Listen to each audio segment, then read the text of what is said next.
Okay, so the first thing is, order is the Pledge of Allegiance. If everybody could stand and join me.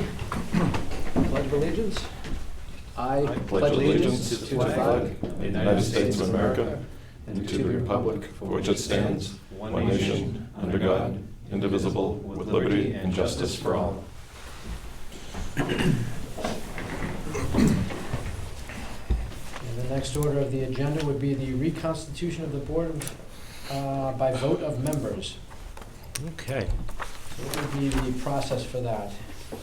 So I guess in past years, it's been up to the board to appoint chair and vice chair, and it has gone from a 3-person board to a 5-member board, and there are 3 different election cycles, so it's tenure as well as who's on their last year, and then if somebody does not wish to do it, leave it up to the board to decide. Okay. So go right ahead. I could make a motion to appoint Mr. John Gould as chairman. I was gonna make a motion, so I'll make a motion to nominate you for vice chair. I second that. Okay. All right. Being a motion and a second. Maybe to make it official, I'll just amend my motion. Okay. Okay. So I'll make a motion to appoint Mr. Gould as chairman and Okay. myself as vice chairman. All right. How's that? And I will second that. I'll you second, right, yes. All right. There being any further discussion? All right, we'll take it to a vote. All in favor? Aye. Aye. All right, looks like 5-0. That passes. All right. So we can play musical chairs next time or now, it's up to you, but we can, We would just All right. continue as is. no problem. Great. Nice and easy. All right, Mr. Chairman, we'll turn it over to you for the next agenda item, approval of meeting minutes by vote. So. And I want to just make a quick correction here. It says February 26, 2024. Mr. Cabral was in fact not absent, so we will strike that from the agenda. Okay. Could I get a motion to approve the board meeting minutes on 2/26/2024? I will make the motion to approve the regular session minutes of February 26, 2024. And I'll second. Okay. And get a vote? Yes. Okay. And Craig, you were absent for the 4:30. Yes. So do we want to take these one at a time? Sure. Okay. Yep. So first one's all set.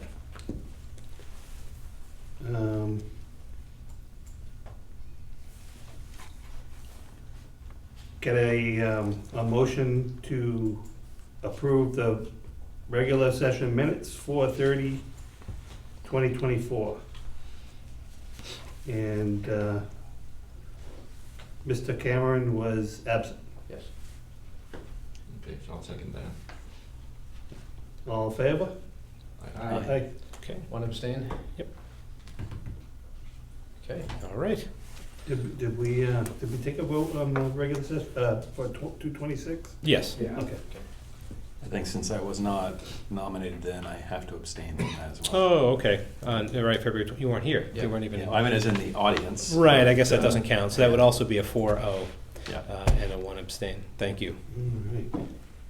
And I don't see anybody here to address the board, so I guess we can skip that. You got nobody online, right? Nobody's online, and if anybody does show up, we can come back to that. So, I guess we can just go right into the financial audit Sure. discussion. Great, and I'll introduce our audit team here with the help of Paula Tatry for securing the audit team on an annual basis. We have Mr. Frank Soretti and Laura Stone. So I did note here that Powers and Sullivan has been the firm that we've been using, the accounting firm that we've been using for a number of years. They have merged with Markham Partners, and the letterhead and our financials are on Powers and Sullivan name right now, but they will be moving to Markham next year.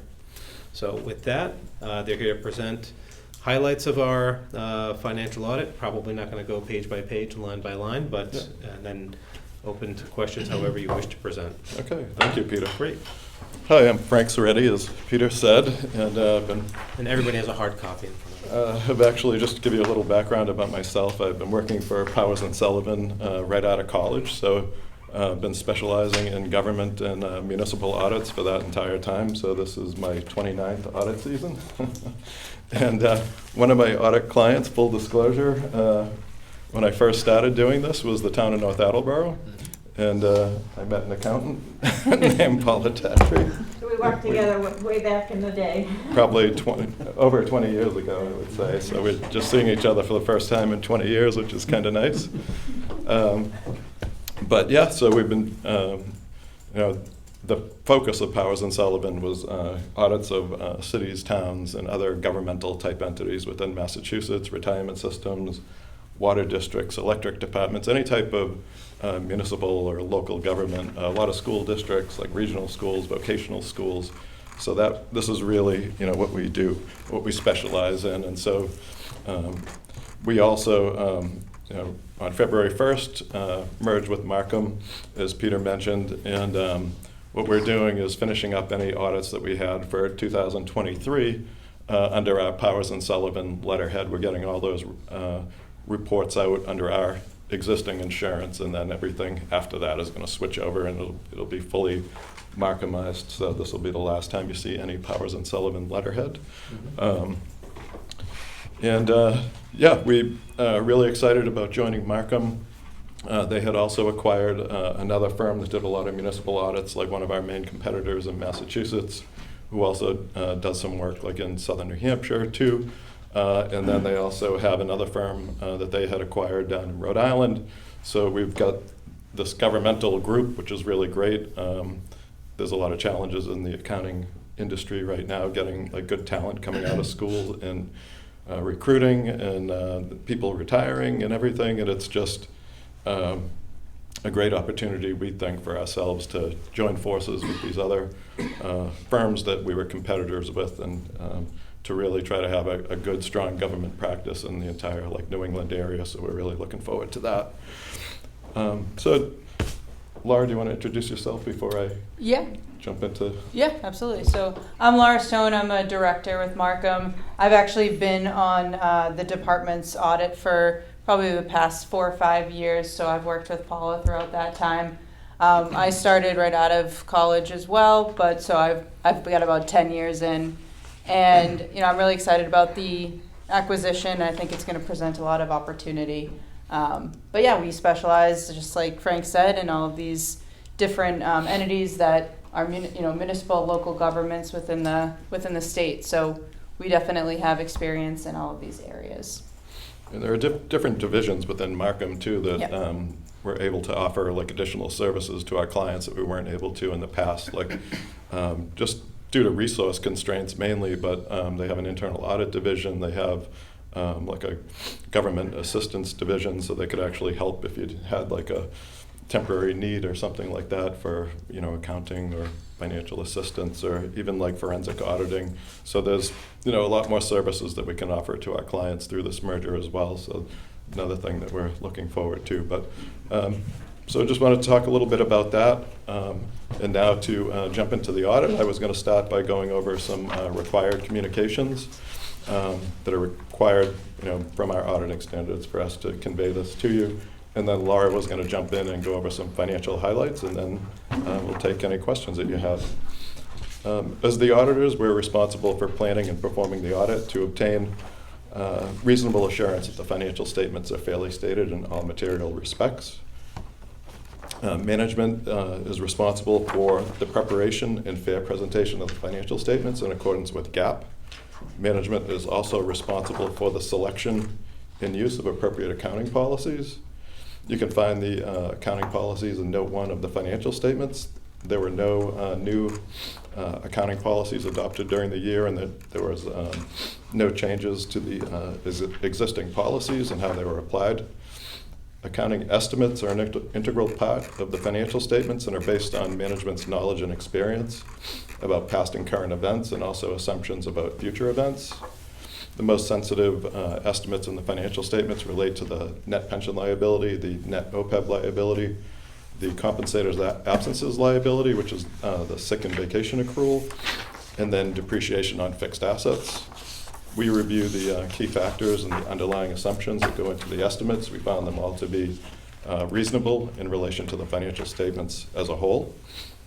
Difficulties encountered in performing the audit. We're happy to report that there were no difficulties encountered while performing the audit. And just to expand upon that a little bit, Paula was really great about getting us, and always has been really great about getting us all the information that we need. We'll reach out in advance and schedule the audit in advance, and we'll send checklists and let her know what we need.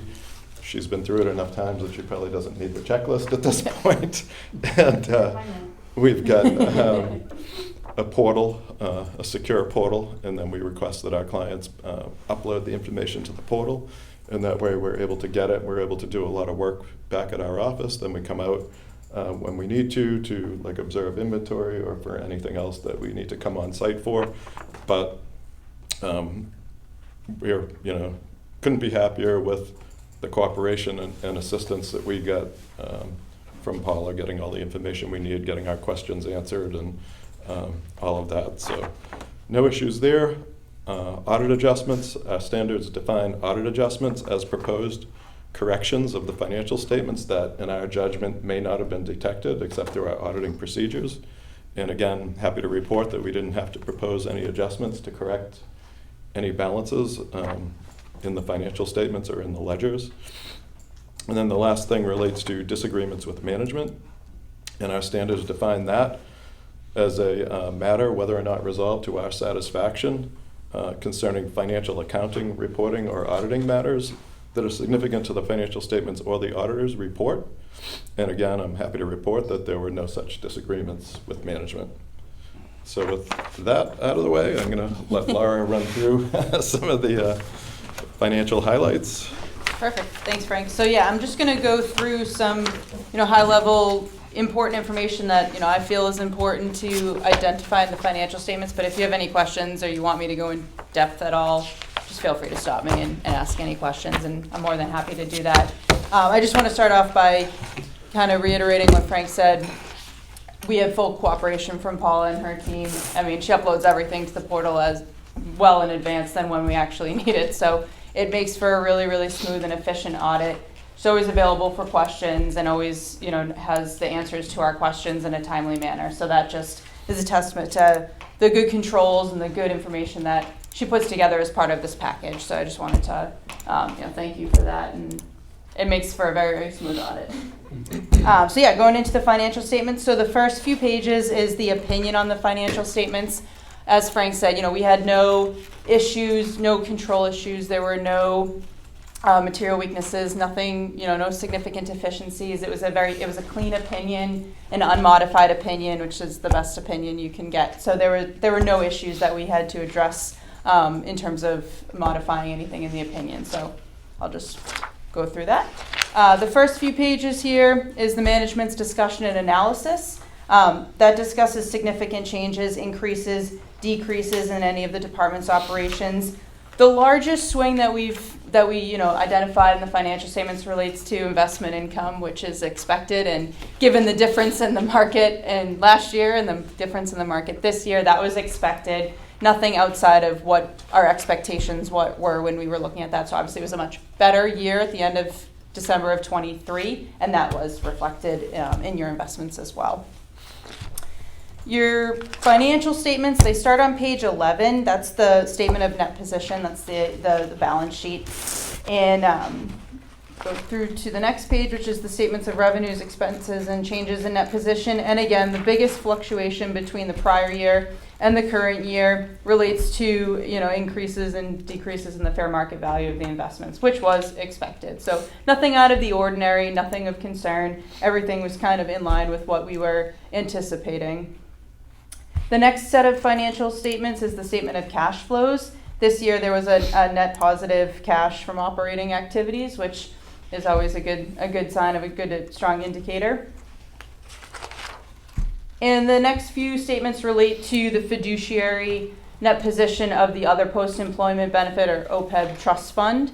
So the department has set up a trust to set aside assets held separately for offsetting future other post-employment benefit liabilities.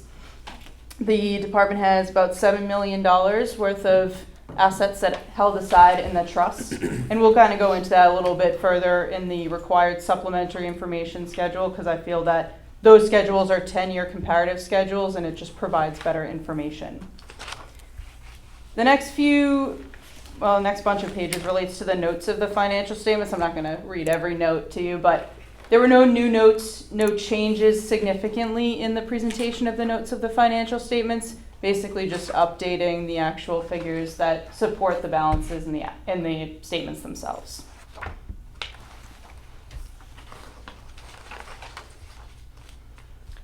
As I discussed, there is a section of the financial statements that start on page 41. Those are the required supplementary information schedules. These schedules detail out the 10-year trends of the department's net other post-employment benefit liability and net pension liability, which are two very significant liabilities to the department. There are some significant estimates that go into those liabilities, but they are the largest liabilities that the department has. So in terms of the net pension liability, the department is part of the North Attleboro Contributory Retirement System, and the department is 12.6% of that total system's liability. So they are assessed a proportionate share of the actual liability that the system has in total. That's actuarially determined. That liability did increase quite a bit this year. It's about a $4 million increase. The reason for that is because the system is reported or measured 1 year behind the actual department's reporting year end. So the system's investments were measured as of 12/31/22, where the market was in not as great of shape. So the system's investments actually had a decrease in their market value, which increases the liability. So the whole system's liability did increase, which then in turn increased the proportionate share assigned to the department. So that's why that liability did increase quite a bit. Conversely, as we go to the other post-employment benefit plan schedules, that is measured, that liability is measured as of 12/31/23. So the fiduciary net position had an increase in the net investment income. So it's just measured on a different year end. So the department had the net investment income related to the assets set aside in the trust were about $823,000 this year. And the department is 88% funded, which is a very good funding percentage related to the assets held set aside. That's probably up in one of the better funding percentages that we see. And these are great 10-year schedules. It kind of shows the trends from 2017 to 2023. I know that's not 10 years, but it's a building 10-year schedule, and it eventually will become a 10-year trend schedule. That's on page 43 for the other post-employment benefit trust fund. So those really provide a good a trend analysis that you can determine kind of how the investments are doing over a 10-year trend. And the other really good thing about the funding level that you have for the OPEB trust is that the actuary is considering you to be fully funded. You're using a fully funded discount rate, which reduces your liability significantly. There's a sensitivity analysis in the footnotes that will tell you what a 1% change in the discount rate could be. And the discount rate's really been fluctuating quite a bit. If you don't have enough funding, you have to use the AA 20-year municipal bond rate, and that has been pretty low. It's gone up since rates have gone up, but it's at about 4% now. But it tends to have a lot of swings, and so your liability will kind of go up and down as that goes up and down. But once you get to what they consider to be a fully funded rate, and they basically project out how much money you've set aside and over what length of time that will be able to fund benefits, then you're able to use a fully funded rate, and then you stop getting big fluctuations in your rate once you get to that fully funded rate. So that's you know, a really good benefit and puts you guys in a really good position as far as, you know, having that liability under control. Because like Laura said, I would say more light departments are probably more Yeah. well-funded on it than like cities, towns, regional Yeah. school districts, although like over the last, you know, 5 to 10 years, people are starting to more aggressively fund it, and we're definitely seeing that with, you know, some that are still behind. Yeah. And that sensitivity analysis that Frank was discussing is on page 35. So it indicates if your discount rate increased by 1%, you'd actually have another post-employment benefit asset rather than a liability. So the assets in the trust would be is valued at a higher than the actual liability. And then if conversely, if there was a 1% decrease, it actually would be about $2.3 million liability. And for a fully funded rate, what is it at, 5? That's very conservative, It's 5.31. Yeah, that's a pretty conservative one. When you look at like what they're using for the retirement system, what was the retirement? The retirement's a 7%, so. Yeah, and so 7 is probably, you know, a little bit on the higher side, but it's approved by PERAC, it's okay with PERAC, and there are some that are higher. We see some that are like 7.25, 7.5, but then we have some communities that have gone significantly lower. By using a lower, more conservative rate, it probably puts you in a better position just from a funding standpoint. Like if you're trying to pay, which I don't think you are, right now I don't think you have a policy to fund the annual required contribution, right? No. Yeah, there hasn't been an additional contribution since 2019. Yeah. Well, we were. But you're at 88% funded. We did have an Yeah. asset on the books. Yeah. In years past. Oh, okay. Yep. Yeah. Yeah, in So- 2021, there was a $1.4 million asset. But it's definitely more conservative to have the lower Yeah. rate, especially from a funding standpoint. So I have a question on the discount rate for the pension. So you said 7% is the target, yet when I look at the rates on page 31, the long-term expected real rate of return, none of those are anywhere near 7%. They're much lower in terms of the expected return on investments. Yeah, so they do a calculation and they average those numbers together and then they add inflation into it to come up with the real rate of return.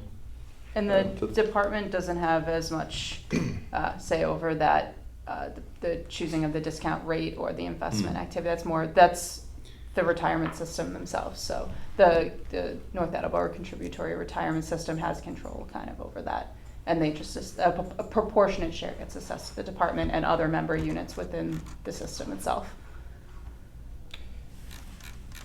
If I may, but just to be clear, so when you say we haven't made a contribution to the pension fund, OPEB. The OPEB. the OPEB, Yep. but in essence we do because we pay the OPEB obligation through current operations.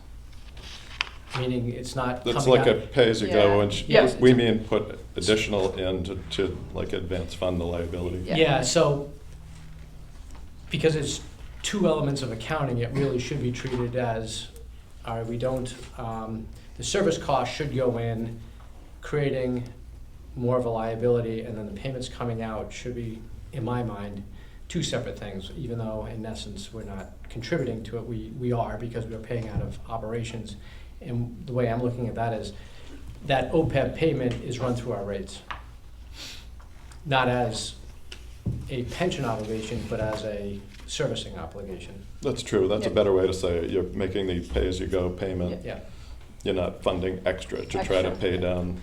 yeah. The So that's liability. one thing, and, you know, to the notion of 5% being more conservative, that actually is more punitive to the ratepayers. Yes, In that, by having a more conservative number, your obligation is higher. correct. Therefore, you have catch-up, I'm sorry, bad word. In essence, the year that deficiency hits, you have to actually include that as an additional liability, therefore additional service costs to the ratepayers. So what's the benefit to the ratepayers of using a lower rate? I would think a more traditional 7% would be more beneficial to us if it is still reasonable and appropriate. Yeah, I mean, I think it depends on your philosophy and how aggressively you want to fund it. Like you, with a lower rate, would have a higher required contribution. Is that something that is an option for us or for management? because it's really not for the board, it's really for the management to say, today I'm gonna pick this rate, and do you agree with it? I know my history with actuaries, they just tell you what it is. And Yeah, if so we we, just say, I that's- don't understand it anyway, but with it OPEB, sounds- it's Odyssey Advisors who help okay. Yeah. Determine. produce that. And on the retirement board, as they mentioned, it's completely separate from us. It's whomever they're utilizing to come up with that discount rate. So this is the town's retirement board? Yeah. Okay. I believe they use Odyssey as well. Do they? Okay.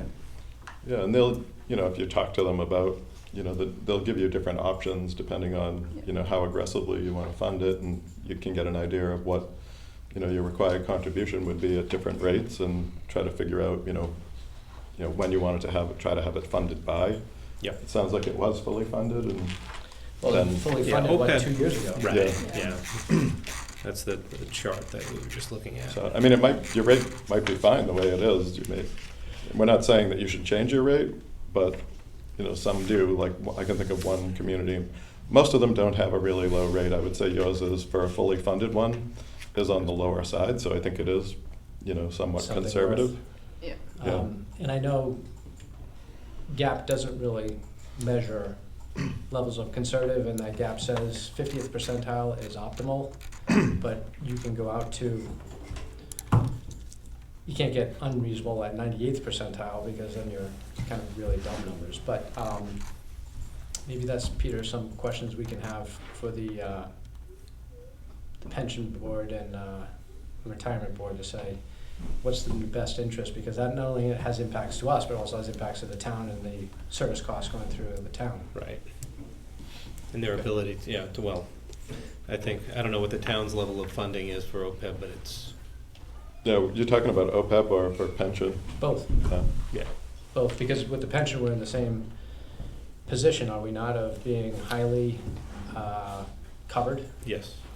The only difference is pension is required to be funded by a certain year, I believe it's 2040. Yeah. That Right, but is once you exceed required. that, It will drop, yeah, you don't want to Yeah. fluctuate between overfunded, underfunded correct. due to market rate Correct. differentials. Yeah, so technically, PARAC is indicating or recommending that, at 100%, doesn't necessarily mean you're completely funded, because you could have a bad year the next year in Yeah. terms of investment, Your and then you investments, drop to yes. lower than 100% funded. And if you're close to that 2040 date, you could run into an issue. So it's better to be 130% funded for pension, where there is that required legal obligation to be funded by a certain date. Mhm. And again, that's a conservative or aggressive approach towards it. Correct, yep. And I hate to steal all the thunder or conversation here, but it does lead to the question on the face of the balance sheet under the deferred outflows resources. So under the asset section, or the quasi-asset section, is the deferred outflows related to pensions and OPEB. Yep. Yep.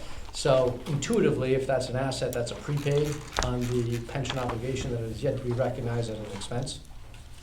Yep, so it'll be recognized, it's amortized over the next 5 years. Yeah, so is that ever included in this as a reconciling item to say, hey, if we're OPEB liability underfunded by $965,000, it doesn't appear that the designated funds of $3.5 million are there to cover that? These deferred inflows and outflows are really just them deferring, trying to smooth out the recognition of the expense. True, but So- where's $3.5 million sitting? It's an asset, right?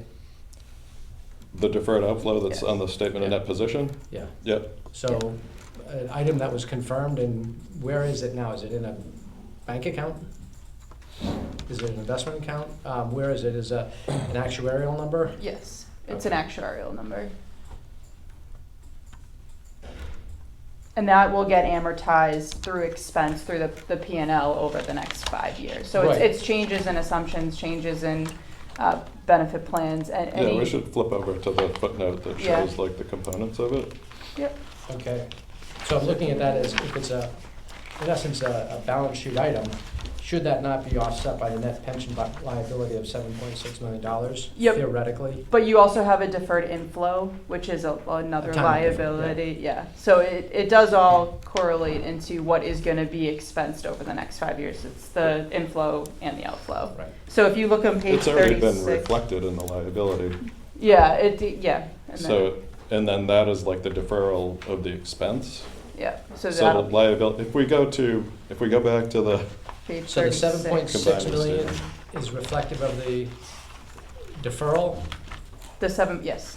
then why is the 3.5 on the balance sheet? That's a net number, that number shouldn't be there. we can't really see it in the pension because we don't have the. We don't have the breakout. But if you go I don't to. want to, confuse everything here, all I want to This make is sure for is. other post-employment benefits? Well, both, because it's the same argument that, hey, we've got deferred assets on the pension of 3.5 and deferred on the OPEB of 1.4. De minimis amounts in the deferred outflows to offset that. So I'm just going against the pension liability to say, hey, are we truly underfunded and only at 88%? Or are we in essence a little bit more than that? In a better position for that. Therefore, we can make the case to the pension board that we don't need a 5% discount rate. We should be using a 7% discount rate to help benefit the ratepayers. So the 5% is your other post-employment benefit liability discount rate. So that wouldn't go through the pension board. The 7% is the pension system's discount rate. So your other post-employment benefit rate is for the department. That's not the pension system's discount rate, that 5.31%.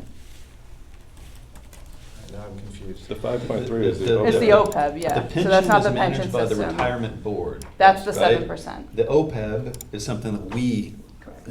You get your own decide, right? valuation. So not, This board nor does management have oversight of the OPEB because that's handled through the town. OPEB, no, that's retirement. That's the retirement side. Retirement. OPEB is Is us? through Odyssey, yeah, So, and that's independent of the town? correct. Yeah. Oh, The I didn't know treasurer that. does have control of the trust. Right, All right, they've got control of the trust and the assets. Correct. Okay, Yeah. but not the, Handles all right. but we deal directly with Odyssey to do the actuarial assessment. Okay. My mistake. I always Yeah. thought that was combined on both sides. Two separate. Okay. Fred, So- could I just show you a couple things that Sure. might help a little bit? If you flip to page 43, Mhm. I know your question was about pension, but this is an example where you can see it on the schedule in OPEB, where you can't see it in the pension schedule. You can see the changes in the OPEB liability if you look in the 23 column, that you've got service cost and interest, but then you also have differences between expected and actual experience and changes of assumptions. And so those are the things that get amortized in the deferred inflows and Yeah. outflows. So they're being accounted for as an increase or a decrease in the liability in the year that they occur, but only 1/5 of that change related to them is being recognized an expense in that year. And so the other 4/5, whether it was an asset or a liability, is in the deferred inflow and outflow. And so really all that is like you could almost think of it as like a deferred expense. Yeah, Or, and, yeah, or of an which, unearned revenue. if that were to be taken in at one time, Yeah, what would that do to the impact of the net position right here? right. It would Yeah, affect That's what I'm your asking, because the timing element to it says that your benefit, I mean, there should be a big credit coming through there, reducing your costs. Can I show you one other thing? Yeah. You jump- Anyway, I don't want to, again, beat this up too much. I just Yeah. want to Yeah. make sure that we as a board know that we're not 88%. It's probably a little bit better than that. This might help you too. If you jump over to page 36, this is still OPEB. But there's a similar footnote for pension too, if you wanted to see it for pension. But this shows you the components of the deferred inflows and outflows. So these are the different things that are being amortized. And so you've got differences between expected and actual experiences as a deferred outflow for 10,212, differences between projection and actual earnings on investments, 343, changes in assumptions, and so that's your total that's on the balance sheet as the deferred outflow, the 1,356,000. And then you can see right below it that the net of the deferred inflows and outflows above the 286,679 is being recognized in expense in those amounts that are right below. So that's the amount that's being amortized to amortize all those deferred inflows and outflows. I don't know if that helps at all, but I thought it might be worth pointing out. It certainly adds some specificity to the makeup of it, Okay. components of it, but Mhm. I'm just really looking at the aggregate that says Okay.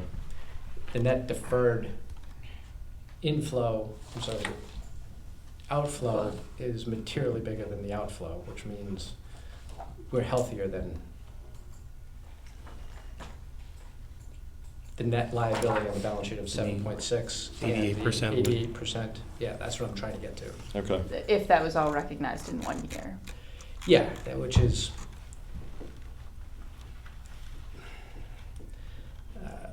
knowing my history, it was allowed to be recognized over a period of time because when it was bad, nobody wanted to hit it in 1 year.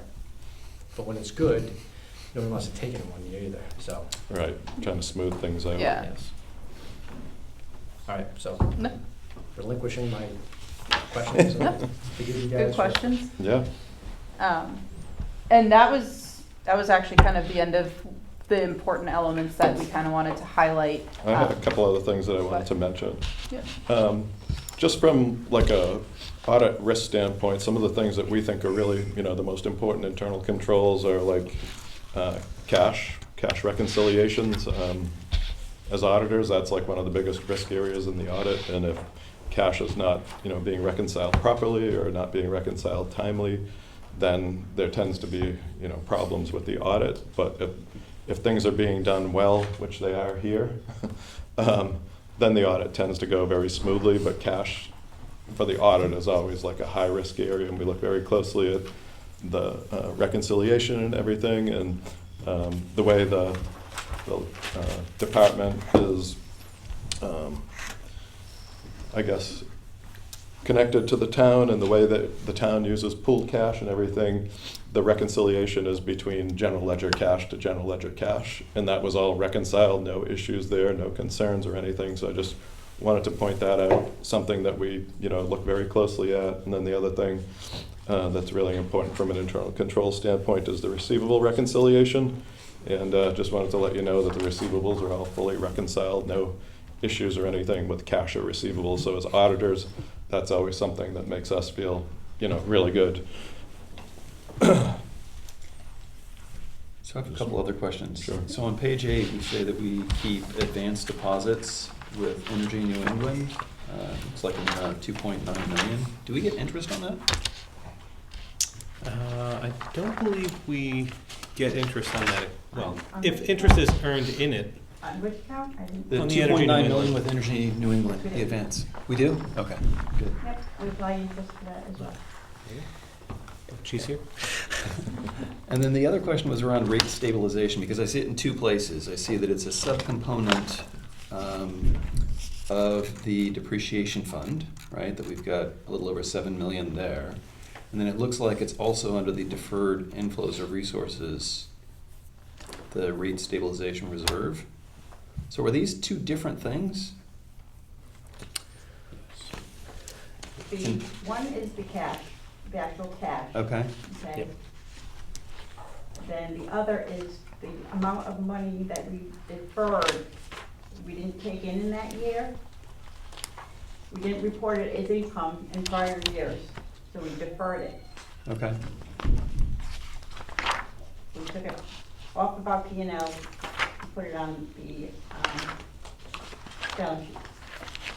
So that's the liability piece of it. And I believe that's footnoted, isn't it, Also, Laura? Yeah. put the What physical page? cash, It's and in get out of here our and it's operating in fund, But- and put it in cash. But am I correct in thinking then if they're both basically, it's a deferred inflow of resource, right? So it's something we're gonna get, it's an asset we're gonna get. And we have also cash out there. Are we really, do we have like 14 million then in total of rate stabilization? Or are they totally different animals? So, yeah, this goes back to a It's a different. couple of years now of discussion that we've had Yeah. on what to do with that deferred revenue. And actually, was it, year before? Was it last year that we actually moved some out?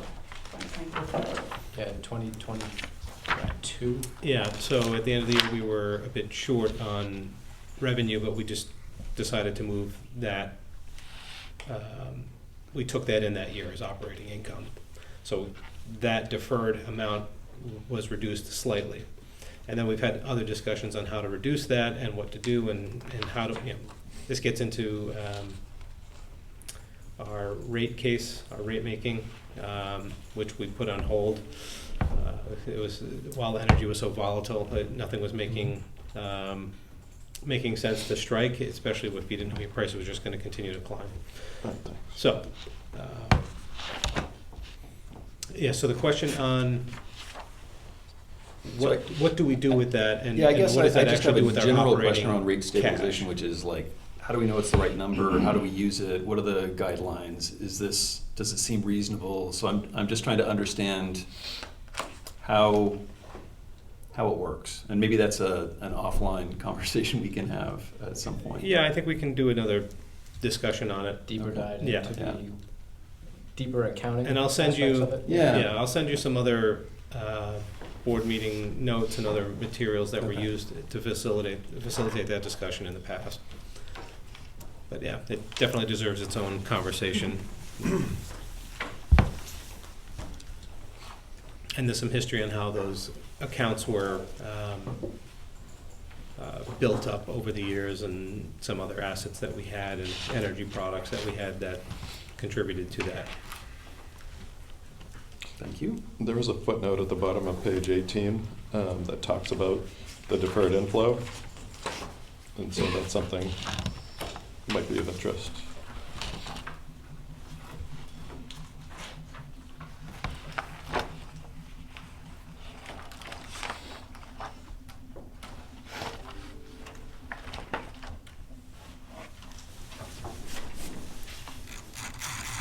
Well, page 18?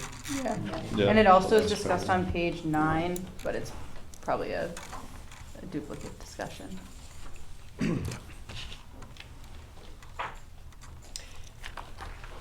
And we can talk about this, but there's also some statutory requirements and limitations as to how much revenue can be brought in relation to operating expenses, which preclude the over-recognition of certain things, of collections over expenses. So some of that funnels in. We can talk about that a little bit later. But I guess that's a question back to you two that said, in your opinion, yes, those numbers present fairly in balance amount and presentation amount, but from an operational point of view and a statutory point of view, do they present any issue to the department? And that's a question for you. We didn't note any issues when we were auditing those balances. All right.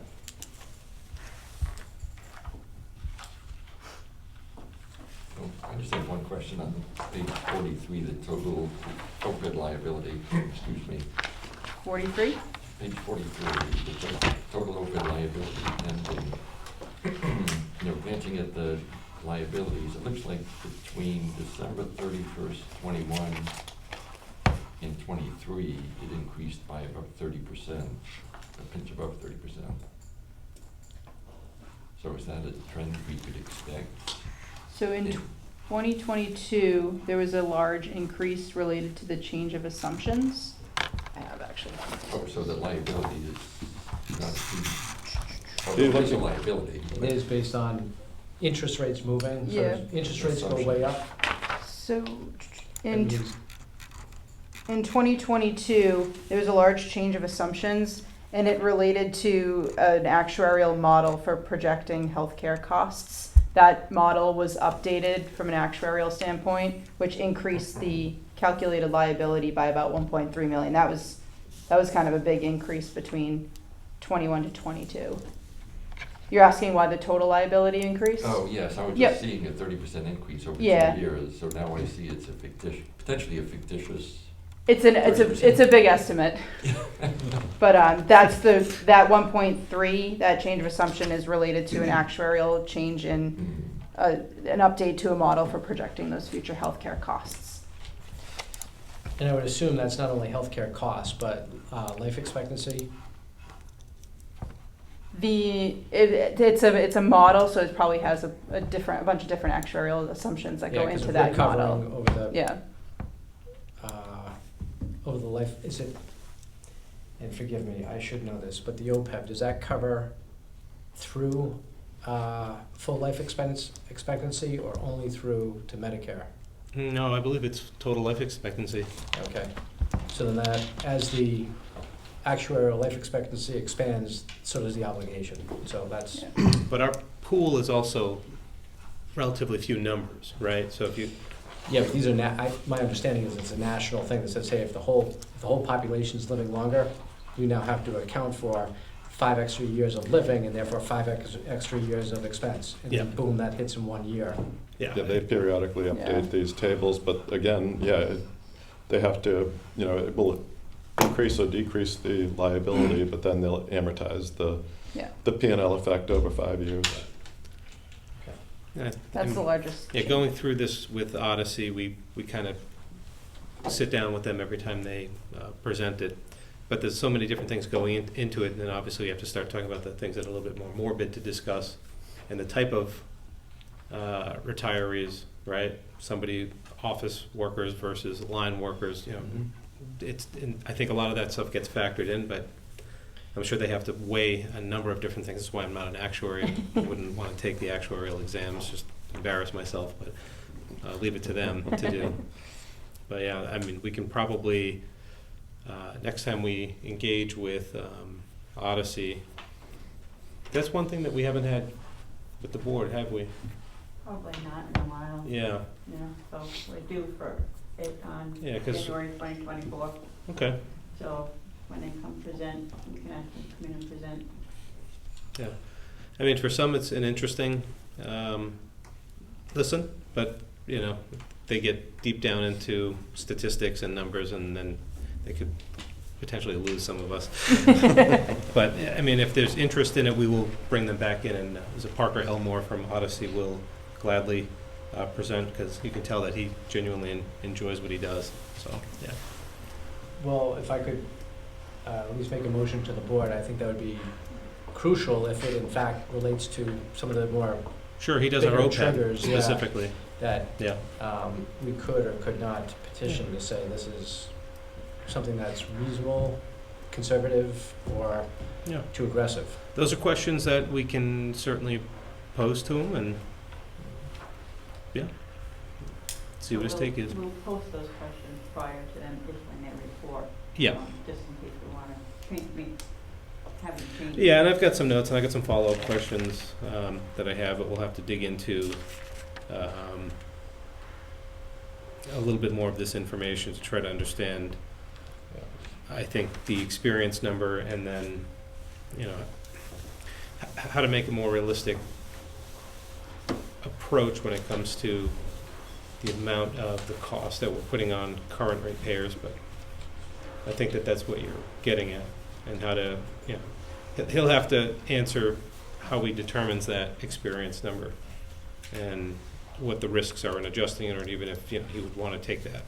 But we'll leave it to them.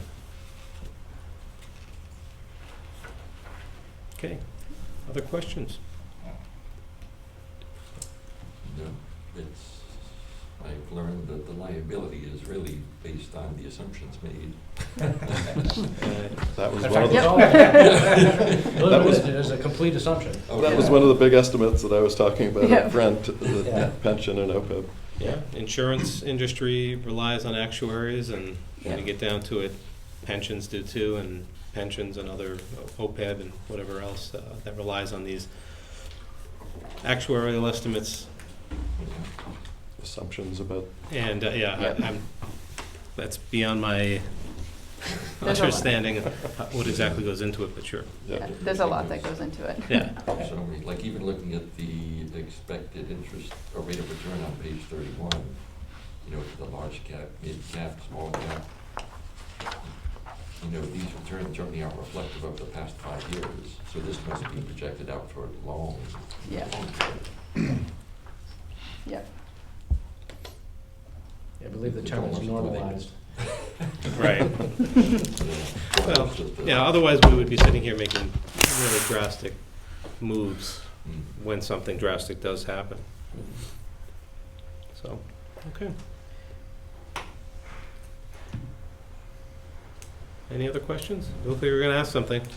No, I'm pretty good right now. Okay. I think it was, appreciate all the time, and Paul, all the great work you did to, on top of everything else, you know, you still had your day job, and you were doing that, and it shows that you did that well, so. Oh, yeah, she's kicking butt over there. On top of the AMI.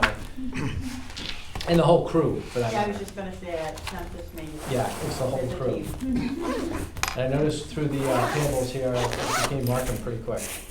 What's that? It became Markham pretty quick. Yep. We're paying. Yeah, that's right. The bank accounts have merged, so it doesn't Yeah. matter at this point, I'm sure. All right, well, thank you very much for All right. coming Thank down. you. Yep. Thanks for having us. Thank you, everybody. Nice meeting everybody. Thank you, Paula. Thank you. Yep. Thanks, Paul. Thank you. It's up to you, you don't have to. Yeah. All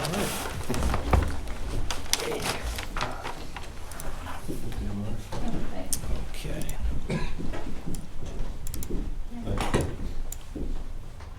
All right. Okay, if we can continue on with our second item here, I'd like to talk a little bit about our topic that we brought up at the last meeting. Craig, you weren't here for it. We were anticipating a potential customer that lives up in the cliffs. Yes. Corey, your neighborhood, who received an AMI meter that kind of, I would say, Didn't cooperate? didn't cooperate. Well, the meter socket did not cooperate, but it kind of put it, I was going to say jolted the conversation, but yeah, that's exactly what it did. Because we've talked about this. What do we do if we encounter a meter socket that is faulty? So the memo that I did provide kind of goes through the background of the incident that happened, some of the risks of two employees who are still wearing PPE, and just on a day-to-day basis, when a meter employee is out at a customer site, their interaction with live voltage, which here it's 120, 240. It's a 240 volt receptacle. And when they grab that meter, they have gloves on, face shield, and the other PPE to protect them in case anything does happen, because things do happen. We don't know what's behind that meter. So we see the meter, we have a locking ring that goes on it, they have a special key, there's only a handful of keys that are in this office. They remove that lock and key, and they pull that meter. If you picture it, I don't know if you've ever plugged in a large receptacle for a generator, you have to give it a little bit more force.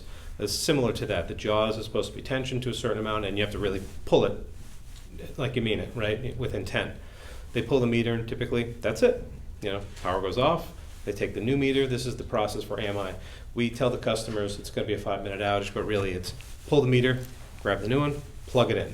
So it should be under a minute. If something goes wrong or they need to, put a jaw tensioning kit on or something like that, it could take the 5 minutes. In the event that happened up in the cliffs, it was encountered a faulty meter socket that on a house that you wouldn't have expected it because of the age. Typically, if you have a house that's in the range of 50 years old, that meter, or more, that meter socket's going to be 50 years old or more. Very doubtful that it's ever been changed. And the meter has probably only been changed twice ever on it. Once in 2000, 2001 when we did the AMR project, and then whatever meter they got back in the 50s and 60s, which electromechanical meters lasted a very, very long time, but they were made to last back then.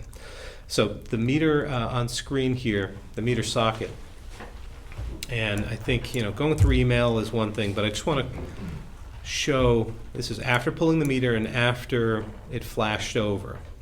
Now the cabling that's used in here is modern cable, nothing particularly unusual with it, except you see how these have a little extra slack, these two? Oh, my mouse isn't on there. That's helpful. The top two conductors have some slack, a loop.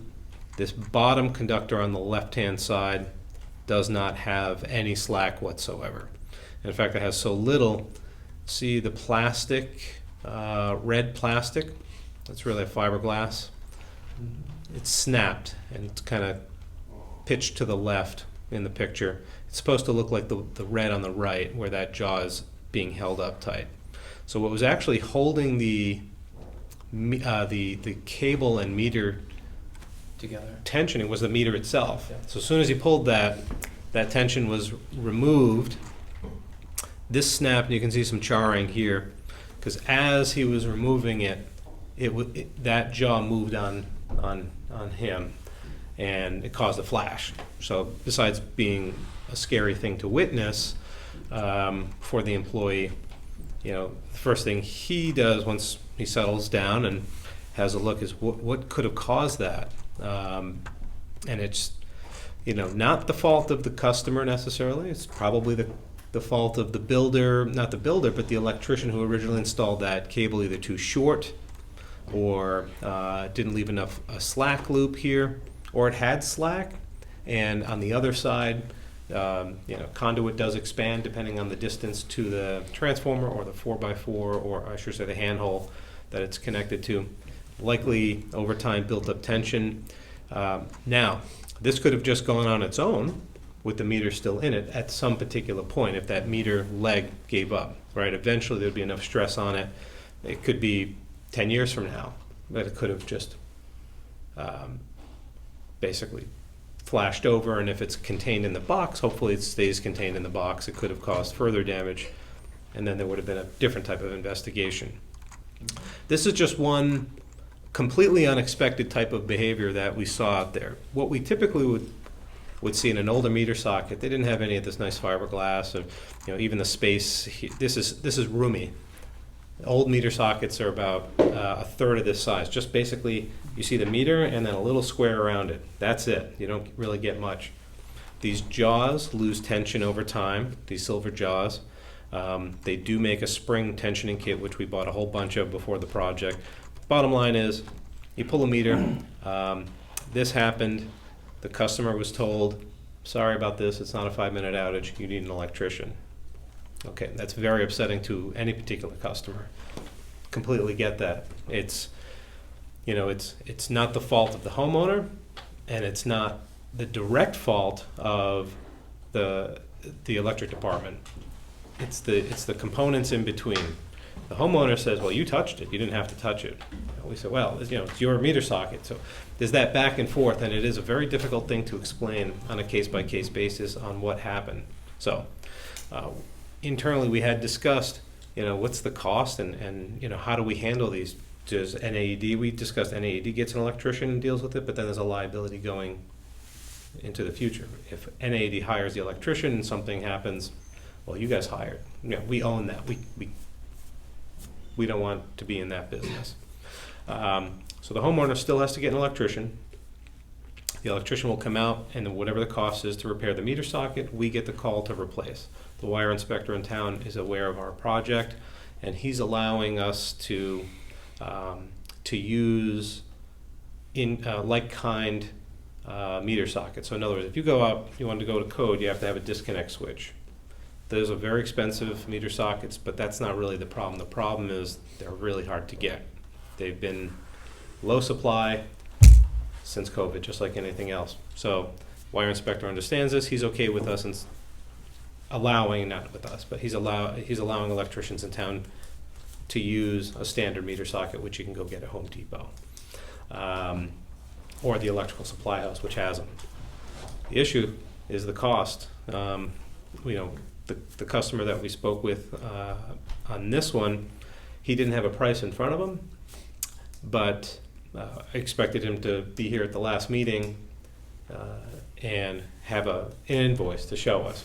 But I'm going to guess anywhere between $750 and $1,250 is that cost. It's the cost of getting the electrician down there, and then the parts, and then to do this type of work isn't necessarily difficult work. It's just emergency work. So if it's on, a Thursday afternoon, that customer's not going to want to wait till next week. They're going to want it done now, so they're paying that rate. So we talked about some sort of, as a reputational cost for us more than the terms and conditions and getting into all that is an offset. Now, the customers that have the older homes and haven't been able to afford to maintain any of their electrical equipment, those are the ones that we expect to see more of, and we're going to be approaching those homes over the next several months. I'll be glad to share my thoughts. And my thought is, even though it is private property, because it wouldn't would not have happened if it wasn't for the meter replacement project. I feel it would be best, again, this is just my opinion, that we do reimburse the homeowner in full. But of course, because it is private property, they take care of it. The other thing that I learned at the last meeting is that there is routine maintenance that all homeowners should be doing with their connections. And that's something, not being an electrician, I never knew. So it Nobody seems as does, though- unless It you. seems as though we need to publicize that, so maybe that's another good But I topic think in for you. this case, the routine maintenance, because there's one of those special keys, you can't get in it unless you have Correct. North Attleboro And Electric so- get there. So they can't even do maintenance Yeah. without us. Yeah, to if this you box. read on anything and on any electrical apparatus, now this isn't utility, this is just, now we're talking, we follow the NESC, homeowners and electricians follow the NEC. The NEC code, when you install a meter panel, talks about retensioning and retightening your lugs every so often, because the hum that you hear with a transformer, that's a vibration, and even though you might not hear it in your panel at home, it's happening. And lugs are tensioned, they're supposed to be torqued to a certain spec. I mean, most people couldn't tell you when they have had that done, and most people would never have it done. Yeah. So to get into the meter socket itself to check anything there, you're right, you would have to coordinate with us. You'd have to take an outage because we'd be pulling the meter at that particular point in time. But if this happened while we pulled the meter, it would be obvious, oh, well, it's one of these, we completely understand the issues around the pointing of the fingers. We'll point to the terms and conditions, and NAED needs to know that you have a safe working meter socket that we can safely access and put our meter on. The homeowner says, well, you touched it, so you get into that back and forth. And we were thinking more of an offset cost that would be given to everybody at the same level that experiences this for this project only. And we threw out the $500, but every electrician's going to have a different cost. They're going to have different rates. They're going to have whatever the case was. I think we would be in very dangerous territory in reimbursing customers in full, especially not, understanding where it could go and what else may be discovered. Yeah, my thought would be as long as we review the invoice and we concur that it's reasonable, that it would be fair to reimburse them, because it never would have happened if it wasn't for this project. Well, this could have snapped on its own. But then, like you said, it may not have happened for 10 years, 15 years. So this is Burn the, his house down too. Yeah. right, we may be saving more than just a meter socket, Yeah. in many of these cases. But in the end, right, if we talk about doing any sort of reimbursement, essentially we're asking all ratepayers Share. to pay for those individual units that have damage for whatever reason, right? So it's not like, so basically should one ratepayer pay or should everyone pay? This is really the Yep. trade-off. And that goes to pretty much everything that we do, Right. Yeah. right? So. And then the other question What do is, you- if this is a $5 million project, what's the real percentage? What's the percentage of, what do you think's gonna, what would you give, 1%, 2%? Yeah, so we have 1,100 meters out now, and this has happened. This Once. happened once, but there's one that's similar to this that is not as bad, and we were able to replace it. So if that's the case, 13,000 meters, you're talking, 150 meters. That's what I figured. I put in here a 1%, Mm. 50 to 100, that really can't be fixed any other way. And that's a determination that's made. The meter department can pull the meter out. Nothing happens to the meter. But if all the jaws are rusted out and everything like that, it's different than this, right? The jaws may just be completely rusty, or we've pulled meters before where our meter is damaged because the jaws don't have enough tension. It's melted the back. It still works, but it's a ticking time bomb. So this comes up, and this is the direct interface with the customer, and it's a touchy subject for sure. My thought is. And I'll do whatever the board wishes to do. I just want to make sure that we have vetted this out and our instructions are clear to the customers. My thought's just to give us, a sum, just a standard across the board. And then, I have a feeling my house is gonna be one of them, so I'll take the hit. My Maybe, house is maybe like not, yeah. 150 years old. But the meter socket can't possibly be 150 years old. It There is, was, no, I'm kidding. there was no there was no electricity. Are- That's when we had My gas wife's gas actually lights. cranking right now to get some electricity tonight, get some hot water. Is it only going to be for customers who have this situation where it actually, we couldn't do anything until it was replaced? Or, yes, they do have an issue that they need to address? Like, we're gonna be sending letters to some customers indicating, we were able to replace it, but you need to fix your meter socket. So is it gonna Right. be for, So we had one that we were able to get the meter back in. It's powered up. We sent we have a letter that we tell the customer, your meter socket is in really bad shape. What do you think the customer does? It's Nothing. working. Yeah, it's nothing. So that's, So if we put the meter back in and power it up, Mm. it's powered up. The enforcement of that is challenging, to say the least. And what would happen if something happened to the, a fire started? I'm assuming it's left in a safe condition. If you guys put the meter back in and powered it back up. As safe as It's not an issue for the yep. wiring inspector or, No, the wire inspector's not there when we do our meter exchanges, he doesn't Right. need to be, because nothing's being altered. A jaw tensioning kit does not require an inspection. right, but you're recommending to them that it's in tough shape. What constitutes it being in tough shape, needing to be replaced? It I could, guess is my it could question. it could be just that. We put in a kit to tension the jaw. That kit isn't gonna last forever. Okay. At some particular So that's point, what we're talking about. we may just get another phone call from that customer, hey, we're out of power, we don't know why. We check the meter and lo and behold, there's, Feel like you Not should much be left. treated the same as if you're gonna do that. so That the is- enforcement of that would be, we're not putting the power back in. If we felt that it's unsafe. Or we're not putting the meter back on. but that's subject to the individual installer at the time and their professional opinion, whether it be, extensive or there may be a varying degree of their experience level that would say, yeah, that's gonna, I've seen those things give out real quick, and somebody who's never seen one before might not be like, didn't even know this issue was a risk. At this point, they've all seen Okay.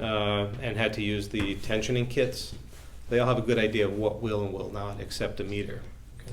But it's, But I could see, following what Greg suggested, if we came up with a reasonable value for replacing them and saying it's $750, then that makes sense to say that if it happens, the department will contribute $750.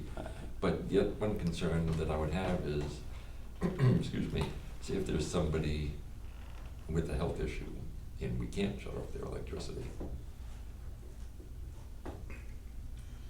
Because if they rely upon certain medical electric devices, it's yeah, gonna and be we have difficult to that say. medical list. But, now if we're diving into our ability to do that, to change the meter, we're within our rights to do it. We have to give that customer notice. We give all customers notice. Yeah. Although I'm sure if that was the case with the medical issue where somebody needed to have power all the time, we would do whatever we could to get them up and running. So, Well, yeah, the issue there is if you pull a meter for somebody who has a medical issue and the meter socket does this, you can't put the power back on quickly. So at that particular point, you're stuck. You're calling them for getting them support at that point. So, that's a potential, that's a risk of anything or any time during a storm. Because we have a medical list, we know the houses that have the issues. We share that with police and fire, so that they're on their radar as well. But it's almost impossible during most, we'll say, an outage event, to get that customer in the middle of a circuit back on before other customers. A lot of times it's just picked back up, or the police kind of have an idea of where some phone calls may come from. And that's happened. 911 gets called, and that person has to get the support that they need if they don't have a family member or something like that they can go to. That risk is out there always for any type of incident. This one makes it a little bit more on the nose because we're pulling the meter if we can't put it back. We got problems. So yeah, this is the hardest part about doing the project is it's, we're interacting with every single customer throughout this project. Well, every residential customer. Commercial, most commercial, you pull the meter, they don't lose power. And these are the exceptions. These are statistical exceptions. In Correct. That, we now have a normally distributed 1,100 population, and we've Yep. basically seen. These are anomalies that Yeah. we expect to find out there. And then, right now, with the gentleman that lived up in the cliffs, at this point, we've said to him, our terms and conditions allow us to change the meter, and so we're kind of holding to that. And then, if he didn't bring it up because he wasn't here, so I'm bringing it up to make sure that we have the message to give to the customer, and we'll have a policy based on, it'll be an external policy to customers on this specific project, because we will touch every single meter. If I could make a couple points of what I'm thinking along these lines, and Steve, you had brought it up. I look at everything from my capacity, working for the government on the but-for standard. Yep. Which is, but for us doing this, this would not have happened. Therefore, there's some, whether it's direct or indirect, legal or whatever, it's the perceived Yep. culpability, if you will, of our actions leading to something that went astray.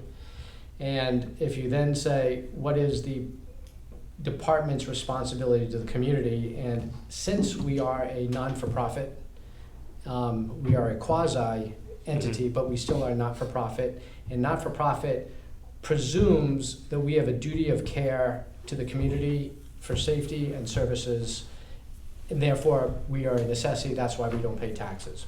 So under that guise, I'm clearly of the point that, hey, we're here to serve and protect. And you had brought up, do all ratepayers have to pay this? Well, it's analogous to the fire department or the police department.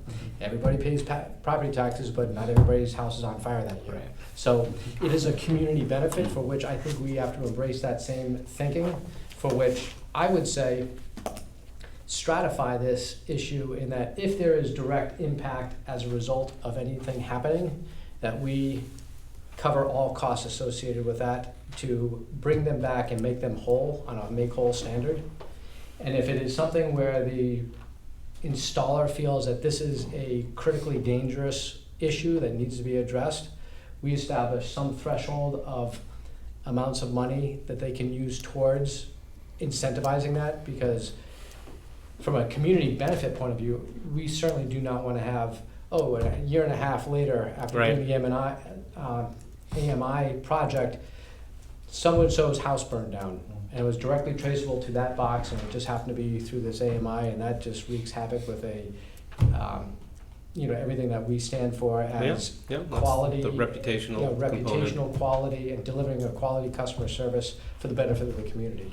So that's my personal opinion, and also, and I'm not sure what amount of money that would be, but it can't be any different than, getting a refrigerator that's energy efficient. It's a cost of doing business to the community. Mhm. So that's my 2 cents. I guess when I hear all of this, I agree we should help. The question is, do we leave it wide open and say whatever it costs, or do we put some sort of guideline or not to exceed threshold or figure?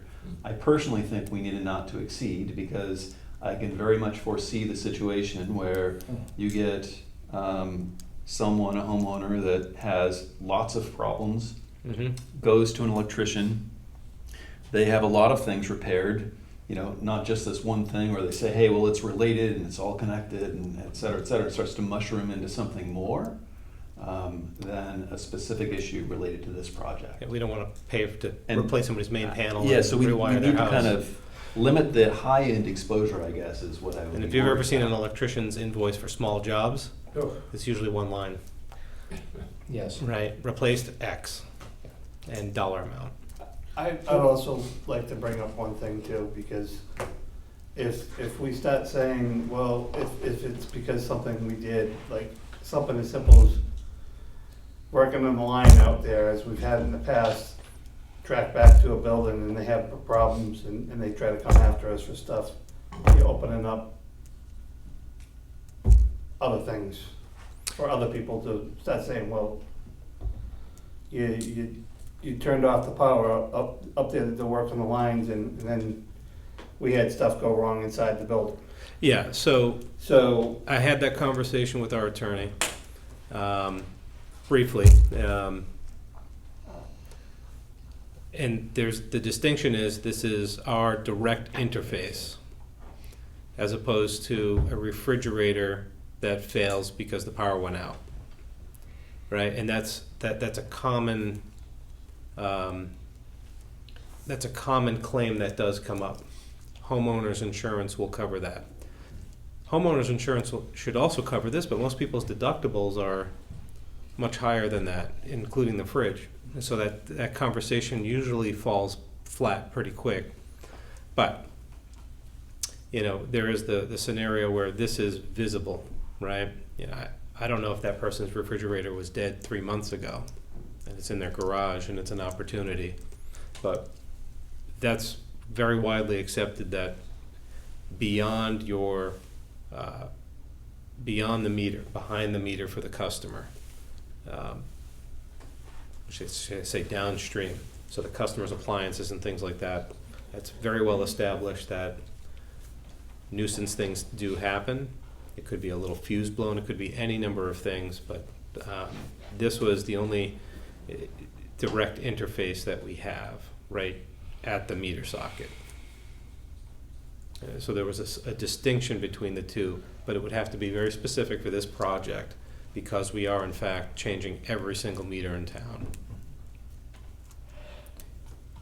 What if you got like 3 electricians, you know, these are recommended electricians, and they're gonna, you know, you keep them, hold them to a price, you know, each one we do is whatever, We labor.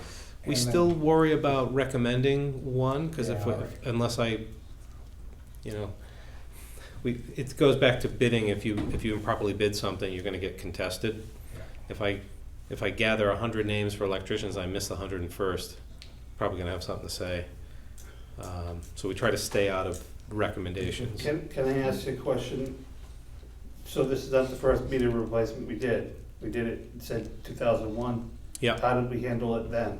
Because I'm sure you had the same issues back then. so nobody can remember. There's no documentation. I certainly wasn't here. Brad Dean must have been here.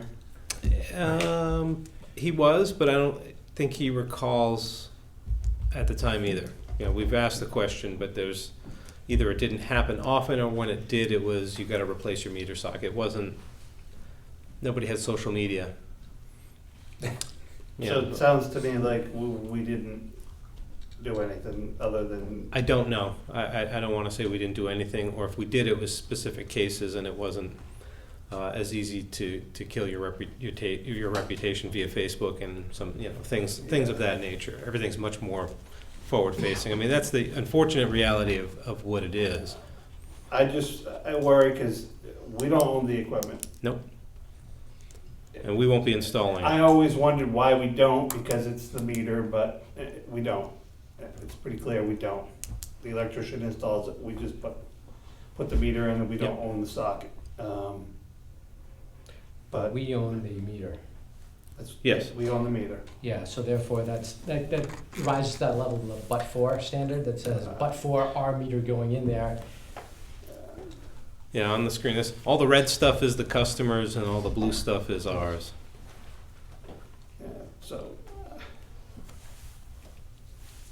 I don't know.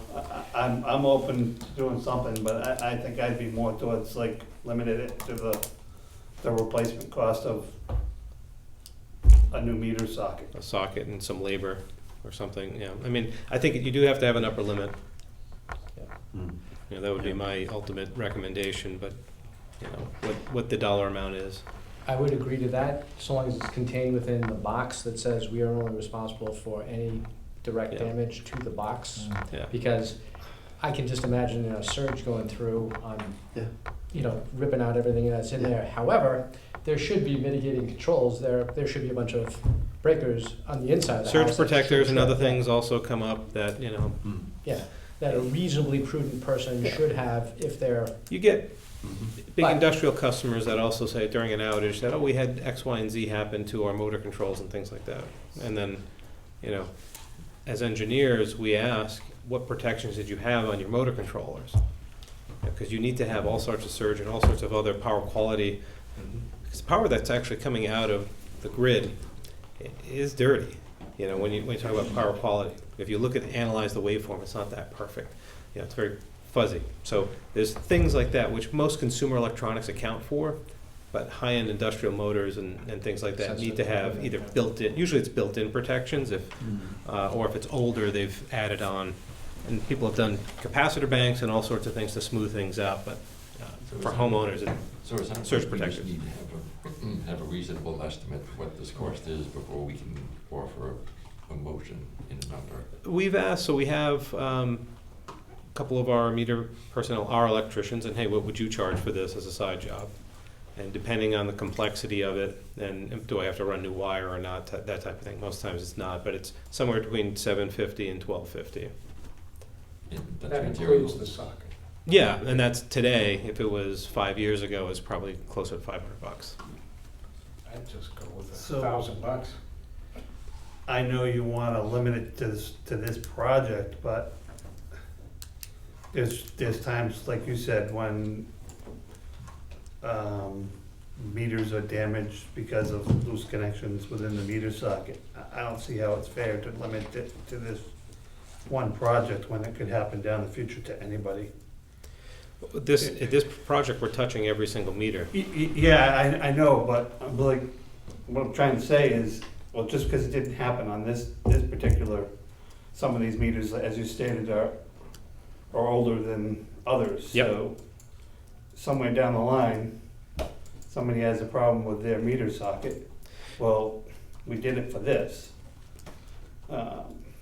Yeah, the difference being though is that we're not going to be out there touching that meter yeah. because these all have built-in disconnects, right? So we won't be pulling meters for outages, right? So if they have a problem with their meter socket, it's more catastrophic, right? That's the flip side of it. We won't know if there's an issue. It will just go boom, and, or just stop working. Right, but you pull meters because they're malfunctioning or not reading right or No, for other reasons. Most of the time now it's for non-payment. We pull meters for Okay. non-payment, right? And that's how we discover some of the known. We have a short list of some known locations that we're going to run into issues. Okay. But going forward, there's a built-in disconnect inside the meter, so we don't have to physically pull it anymore. We still have to go to the door, knock on the door, and do our whole disconnection process, but we won't have to physically pull that meter. I thought we tested meters for reasons of them not working. We've tested meters. Occasionally, a customer will ask us to do a test to test the meter. We will actually pull that meter for that, but that's, hopefully Yeah, that's going to yeah. be more But that's- more and more rare. Well, Doesn't meet you know, the but we for bought- standard, but for us doing this, they're They're actually calling us and asking us to Yeah. do it. Well, So can I just see if we? I mean, can- there has to be a limit on it, right? And we're kind of making that policy around that limit. I'm trying to get my arms around, what's the total potential estimated cost to all this? So how many meters in the town? There's 13,000. Well, these meters are 11,000. 11,000. All right, and we got 2 failures out of 1,100? Yeah. So by the math, we should have 20? I'm going to say up to 100 because we have some known Okay. locations in older homes that we Okay, have. up to 100, and let's just say for sake of, I threw 50,000 out there for the cost of the $500, but it's double that for 1,000. Well, would we say it's a fixed amount or it's reimbursement of actual costs up Up to a to, fixed amount? Yeah, Okay. I like. So that would also require us intaking the invoice and making sure. But we do that type of thing with rebates, and hopefully this is one and done. This is a project Okay, so based on the estimates of $750 to $1,200, I'll make a motion that we reimburse homeowners if this issue arises based on actual costs up to $1,000 per event, and with an understanding that if their costs were above that, they're always welcome to come talk to the board. But at least you'd have a policy set. Yep. Yeah. I second that. Well, if I could add to that, and that is, if there is a situation where we discover something that is a open and notorious hazard, Yeah. we put the thing back in, but we know that, hey, this thing is not pristine or has a very high likelihood, I think we have a duty of care to say, we gotta perpetuate at least a sense of safety with the community, that there's a secondary up to $500 worth of credit available to those people to, in those situations, seek like a credit towards repairing that, Mm-hmm. just to provide some incentive for them to Yeah, say, I have to, take ownership I'll have of to it. check what I don't think we can enforce it, the wire inspector certainly can. All we can say is there's a $500 credit if you decide to do it within 2 months of the replacement of this and receipt of a letter saying that you have a high-risk box. We will be sending letters out to everyone who Yeah. has the high risk. Yeah, so I think no different than a $500 refund on your refrigerator. I think is, in my personal point of view, the best insurance policy you can have on keeping our credibility and our integrity and good faith to the community. Mhm. Even if it goes to $120,000, it's, relatively speaking, we've got enough money in all of our reserve accounts, in our rate stabilization accounts, and our depreciation accounts to more than offset that risk and physical cost. So Yep. I think this is, So just to be clear, I want to make sure I understand this. So in the one situation where there's damage, it has to be repaired right away, we have a limit of $1,000, actual costs going up to that amount would be reimbursed. In the other situation where we're able to get the new device in, but we notice a potential hazard, letter goes out, and a $500 incentive or rebate offered to those individuals should they choose to try to remedy the situation, to try to incent them to remove a hazard. yes, Within 2 months. yeah, within a certain, You know, we don't want 2 Yeah. years from now, they call, we wanna do this. that's up to you, because you guys, in my opinion, you guys are the experts as to what's Yeah. reasonable, Is what that- should be Is done. that serviceable? Is that workable? That approach? My only issue is that the issues may be so close to one another that, I feel like it should be the same. does the meter personnel has, well, NAED has an obligation to serve.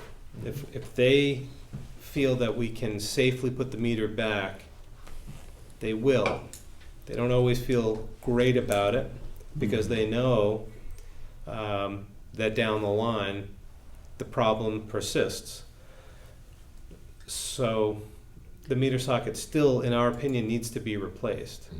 So I'd be willing to offer the same value. Yeah. in those The difference being is circumstances. that they can have their Yeah. power turned on right You bet. I away, love that. however, Yeah, Okay, I agree. That makes it simple. yeah, yeah. Good idea. and So I'll amend my motion to incorporate, Greg's suggestion. because the letter, essentially, one letter is, it's after the fact, I'm like, your meter socket's completely damaged, we can't put this meter back, here's the same letter, we're giving essentially the same letter to both scenarios. And on the other side of it, I just want to, when we are to administer that so how does the customer get the credit? We've discussed a bill credit over time. That's one way to do it. Or it would be similar to the refund warrant and Without similar to what we rebates. do with the rebates for anything over $500. Yeah, probably a refund, otherwise it could be many months before. It could be, something yeah. reimbursed. Somebody may have a $50 bill and it's years. Mm. So Yeah, I'd like to. but at 500, it seemed more reasonable potentially to offset a bill, but if we're talking If they $1,000. have excess, some people may have a balance due. This is true too. Yeah. So for customers that have a balance due, Would go right against their balance due. Now, let's say it's a protected account for some reason and they're not paying their bill. right, Well, if we could just, for the majority of those people, I would, again, that's an outlier on an outlier. mhm. And I hate to manage down to the, Yeah. These are things that will come up. percentages that I can't even calculate because it's got Right. excess Yeah, zeros. zeros. Yeah. I would, if you want to make your motion, we kind of go forward with that and then take that as an exception basis and just say, apply the matching principle that says if they actually paid the money and they're providing an invoice of documentation of putting out the money, give it to them as soon as we can. Okay. Can I just ask another question? Sure, yeah. I'm trying to remember this. This project was funded on a CIP. Yes, Um, this is expense. So is this go on that? No, Okay. this is separate. It This can't would go be. on, it cannot go on that? It's not, Okay. it's nothing that we own and we can't depreciate anything. This is a pure Okay. expense. I do mention that in here, that just so the I board's only aware. mentioned it because I thought we were under budget on this, On the CIP Yeah. side, yeah. so I didn't know if it could just be put on that. This would not be eligible to be capitalized. All right. Okay, I just want to clarify the motion that, I'll make a motion that if difficulties are found when we replace the meter, or if potential hazards are observed, that we'll reimburse the homeowner based upon their actual cost up to a value of $1,000, with an understanding that either that credit applies whether or not they do the repair immediately, or if it's performed within a 2-month period. Second. Okay. There was something in there about, we're gonna get an invoice though, right? Yes. Yes, we'll have Okay. we'll have to collect that Proof of repair. documentation. Mhm. And the wire inspector will be involved as well. That is, So that's, and I assume is the only way they're gonna get a pass on, at least the electrician, as a licensed electrician. yes. Is the only way they're gonna get That's a good point. I don't want, I can do it. dad-in-law coming down and saying, yeah, not a problem, I can rip open your box and take care of this. And it happens. Well, it's up to the wire inspector to allow that licensed dad-in-law to do it if they are, but they may not be. So, yeah, we need to see go through the process, the permit process. And why don't you say a compliant receipt? Yeah, that's right. All right, could we get we're gonna vote on that? There's a second. Oh, yeah, Craig seconded. I second, so, All, All in favor? aye. Aye. Oh, and before we forget and move on, it would also be good that if there is annual maintenance that a homeowner should do, maybe if you could do a little article in your monthly, A PSA on yeah. to do it, yeah. And even if everyone in town has to call NAED to schedule it. at I least bet we'll get know. maybe one call out of that on the meter socket side, but most people will end up, if they do it at all, electricians they don't want the hassle to coordinate with us, Mhm. although it's not a problem for us, but anybody who's looking at it will have their panel inspected. But a lot of customers may be afraid to do that too because of deficiencies, Yes. you know. But as long as we- Creative electrical work.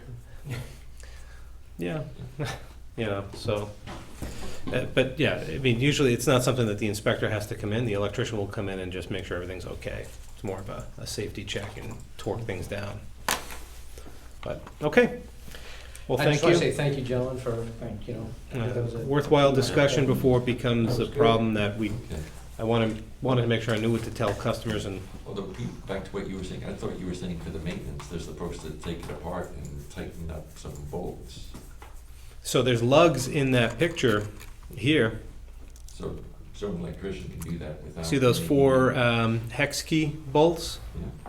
Yeah. Yeah, theoretically, you're supposed to, These, Hide the those? two bottom conductors are what's, well, I should say three conductors is a neutral here. So 1, 2, 3, it's going into the customer's panel. So the electrician has to remove the town's meter? So they would be on the inside working on the panel, and if they wish to do this, they can't pull our meter. Now, we've also gone out and had cut locks, like we've gone out to do inspections and we've seen our locks cut off. Our electrician was doing, say they were working on siding. They cut the lock, or the people who are doing the siding cut the lock so that they can pull the meter themselves. A lot of stuff goes on out there. We've seen theft where there's no meter and there's just a set of 12-volt jumper cables. Got all sorts of pictures like this we can share. So, Creative as hell, but wrong. right. Sounds dangerous. Some people live dangerously. All right. Thank you for that, and we will take that back internally and work through that. And just want to go through my GM updates. So I just wanted to recall the incident that we had with the line back in February, as expected, and we had, it's OSHA, but Department of Labor standards comes down and they do an investigation. They kind of walk through the event with us. We show evidence that we collected, and they kind of walk through our safety manual, and then they go back and write up any deficiencies that they saw pertaining to that specific incident, how it could have been prevented. We got our citation, which we were fully expecting, on what it never refers to the employee, it always says the employer failed to XYZ. We are the employer responsible for the employee's actions, even if we're not, as the employer, physically doing the work. So we did get 4 citations, 2 of which, after conferring with our labor attorney on, just didn't make sense for electric utilities. And this comes down to DLS having, I think, limited experience enforcing OSHA in Massachusetts. That's just in the last couple of years.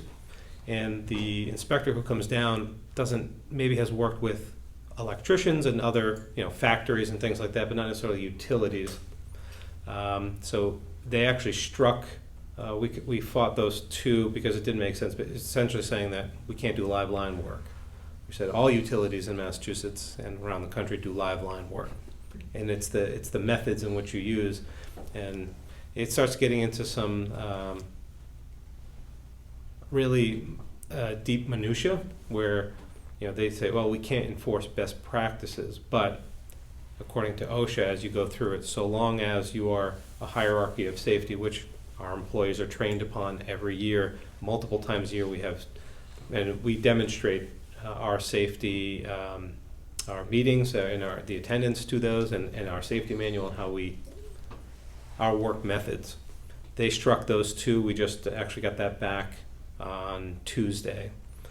They struck two of the citations. So the first citation is around the use of rubber blankets. That was the issue, wasn't used in this particular case. All other PPE was on except for a rubber blanket covering up one of the primary conductors. Why it wasn't there? Well, that's history at this particular point, but it's the enforcement of using that. Corrective action that we have to provide is, what are we doing as an employer to make sure that they are using those rubber blankets? They are on everybody's truck. They all know they're supposed to be using them. So we've already, since the incident, had retraining on it once, and we're going to be retraining. It's called Insulate and Isolate training. We're having not only NEPA do it, who did it, we also are bringing down the IBEW, so the local International Brotherhood of Electric Workers, their trainer to do it. So they're training against the same thing, but it's the message coming from 2 different groups.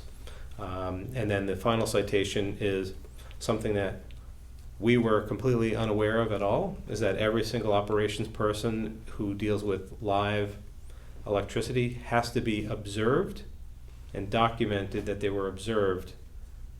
The key point is the documentation that they were observed at least once a year, which is basically saying were they observed, yes or no, and what were they observed doing? You know, did they have their proper, so we're creating a form to do that.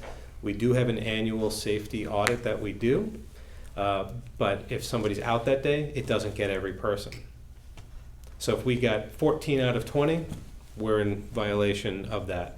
And so we did get cited because we didn't have all 20 people on that.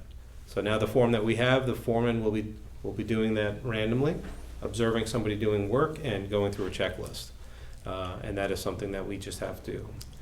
Is there value in that, or is that just one of those compliance things you must do? I mean, there's certainly value in that the employees will not be sure if he's got his iPad out because he's being observed. You know, so hopefully but yes, it's a compliance thing that we didn't even know about, and any of the other general managers didn't know about it either. So this is something that has been put into effect in 2022. And most of us were also dealing with the fallout of pandemic, and didn't see that come across as an OSHA standard. Well, it's really a DLS standard. So, What does DLS stand for? Department of Labor Standards. So that's something that we'll be doing. We have till June 12th to respond. Also to agree upon their amendments, which they struck to. One of them was the use of face shields and when it was appropriate to use face shields. The employee didn't have a face shield on, but they agreed. We went through their the OSHA section that they were referring to, subsection, whatever it was.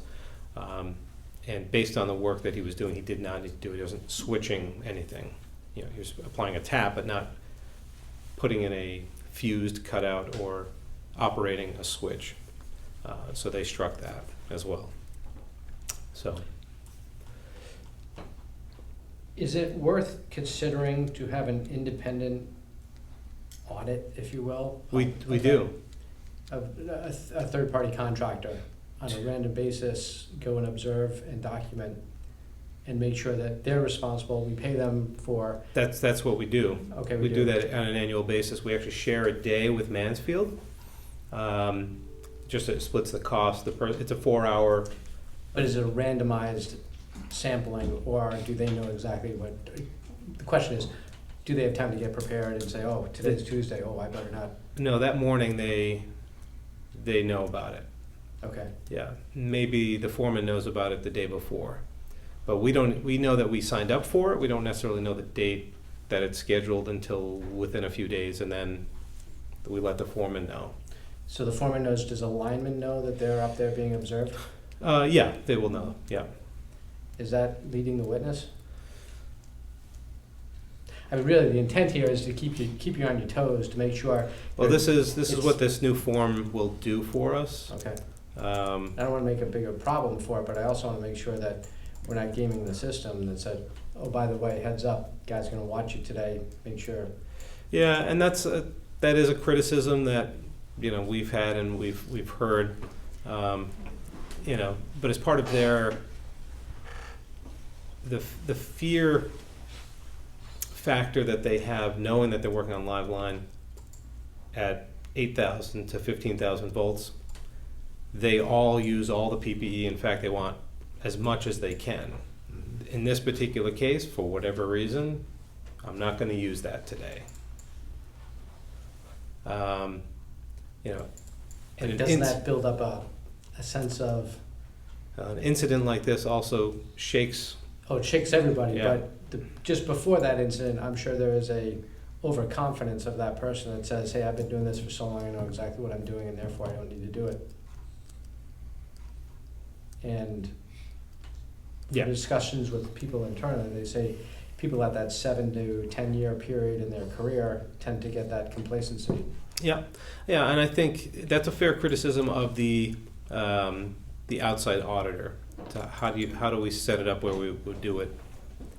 Because I think we want to still do that because they're pretty thorough with what they do. It's a surprise to them that morning. And it's multiple job sites, so they don't know who he is and when he will show up. Right. Okay. Still a bit of a surprise to them that that guy's with them that morning. Yeah, but Okay. there is the case, getting into the details, but, say you have one crew working on Hoppin Hill doing line work, you may have another crew just clearing brush, but they're gonna be observed for what the job that they're doing, so they're not gonna be observed for the hazards in the air, but Yeah, not specific to. this, a so this observation, it doesn't say specifically what you need, but we're using that outside firm as a template of what to look for, and the foreman will have, he's not gonna do them all in 1 week, we want him to spread it out whenever he would like to. So the employees probably, and better not know when it's happening, and just get done. But that's us to enforce that. And that's our challenge. Okay, so June 12th or I think June 12th is our date that we would reply to corrective actions on what we're doing. For the first one, it's retraining on insulate and isolate, and for the second citation, it's this process that we're developing, and we're using a Pronto form through an iPad that we use to do that. And we had clarification because they initially were just talking about linemen, but we said, well, we have other folks that deal with energized parts. They said, oh yeah, you should do them too. So, their familiarity with utilities and versus other types of work was evident that they hadn't really worked with too many utilities yet, or at least the group that we had. Just one more question. So these citations and our response there too, is there any conditional or probationary issues associated with that, such that, No. okay, if we don't No respond- fine. I should have mentioned Well, that, so there's no I guess what I'm fine. trying to get to is, if we don't respond correctly with an appropriate response and an appropriate Yeah. mitigation plan, that we could further jeopardize the ability to do what we do. No, I think you're subject, if you don't respond at all, you're subject to a fine. Okay. Yeah. But yeah, they do reserve the right to, is our corrective actions adequate? And we've already discussed what we are doing, and they agreed that it is. Okay. So, yeah, the DLS, they're our safety partner, right? They're the enforcement agency over these types of things. And when they first came in, I didn't take it as a slight. It's great. If we're doing something wrong, please tell us. We need to know. Now, this isn't, we're not trying to hide anything. We participate in an immense amount of safety programs, a lot of hours, a lot of days that are, say, lost time out in the field because they're in here doing trainings to reinforce the knowledge that they already have. And things change, right? Work methods do change, new practices, new PPE comes out. So we do spend a lot of time doing that, and they completely understand that. We work with NEPA, who does training for many mass utilities. So we also kind of walk them through what we do, and they have a better appreciation of the mandatory trainings that we have. Not every utility is up to the level that we are, and the amount of training, because we can add stuff, but everything did switch over to OSHA-based training a number of years ago with NEPA, right? So, okay. I provided a Q1 reliability brief summary.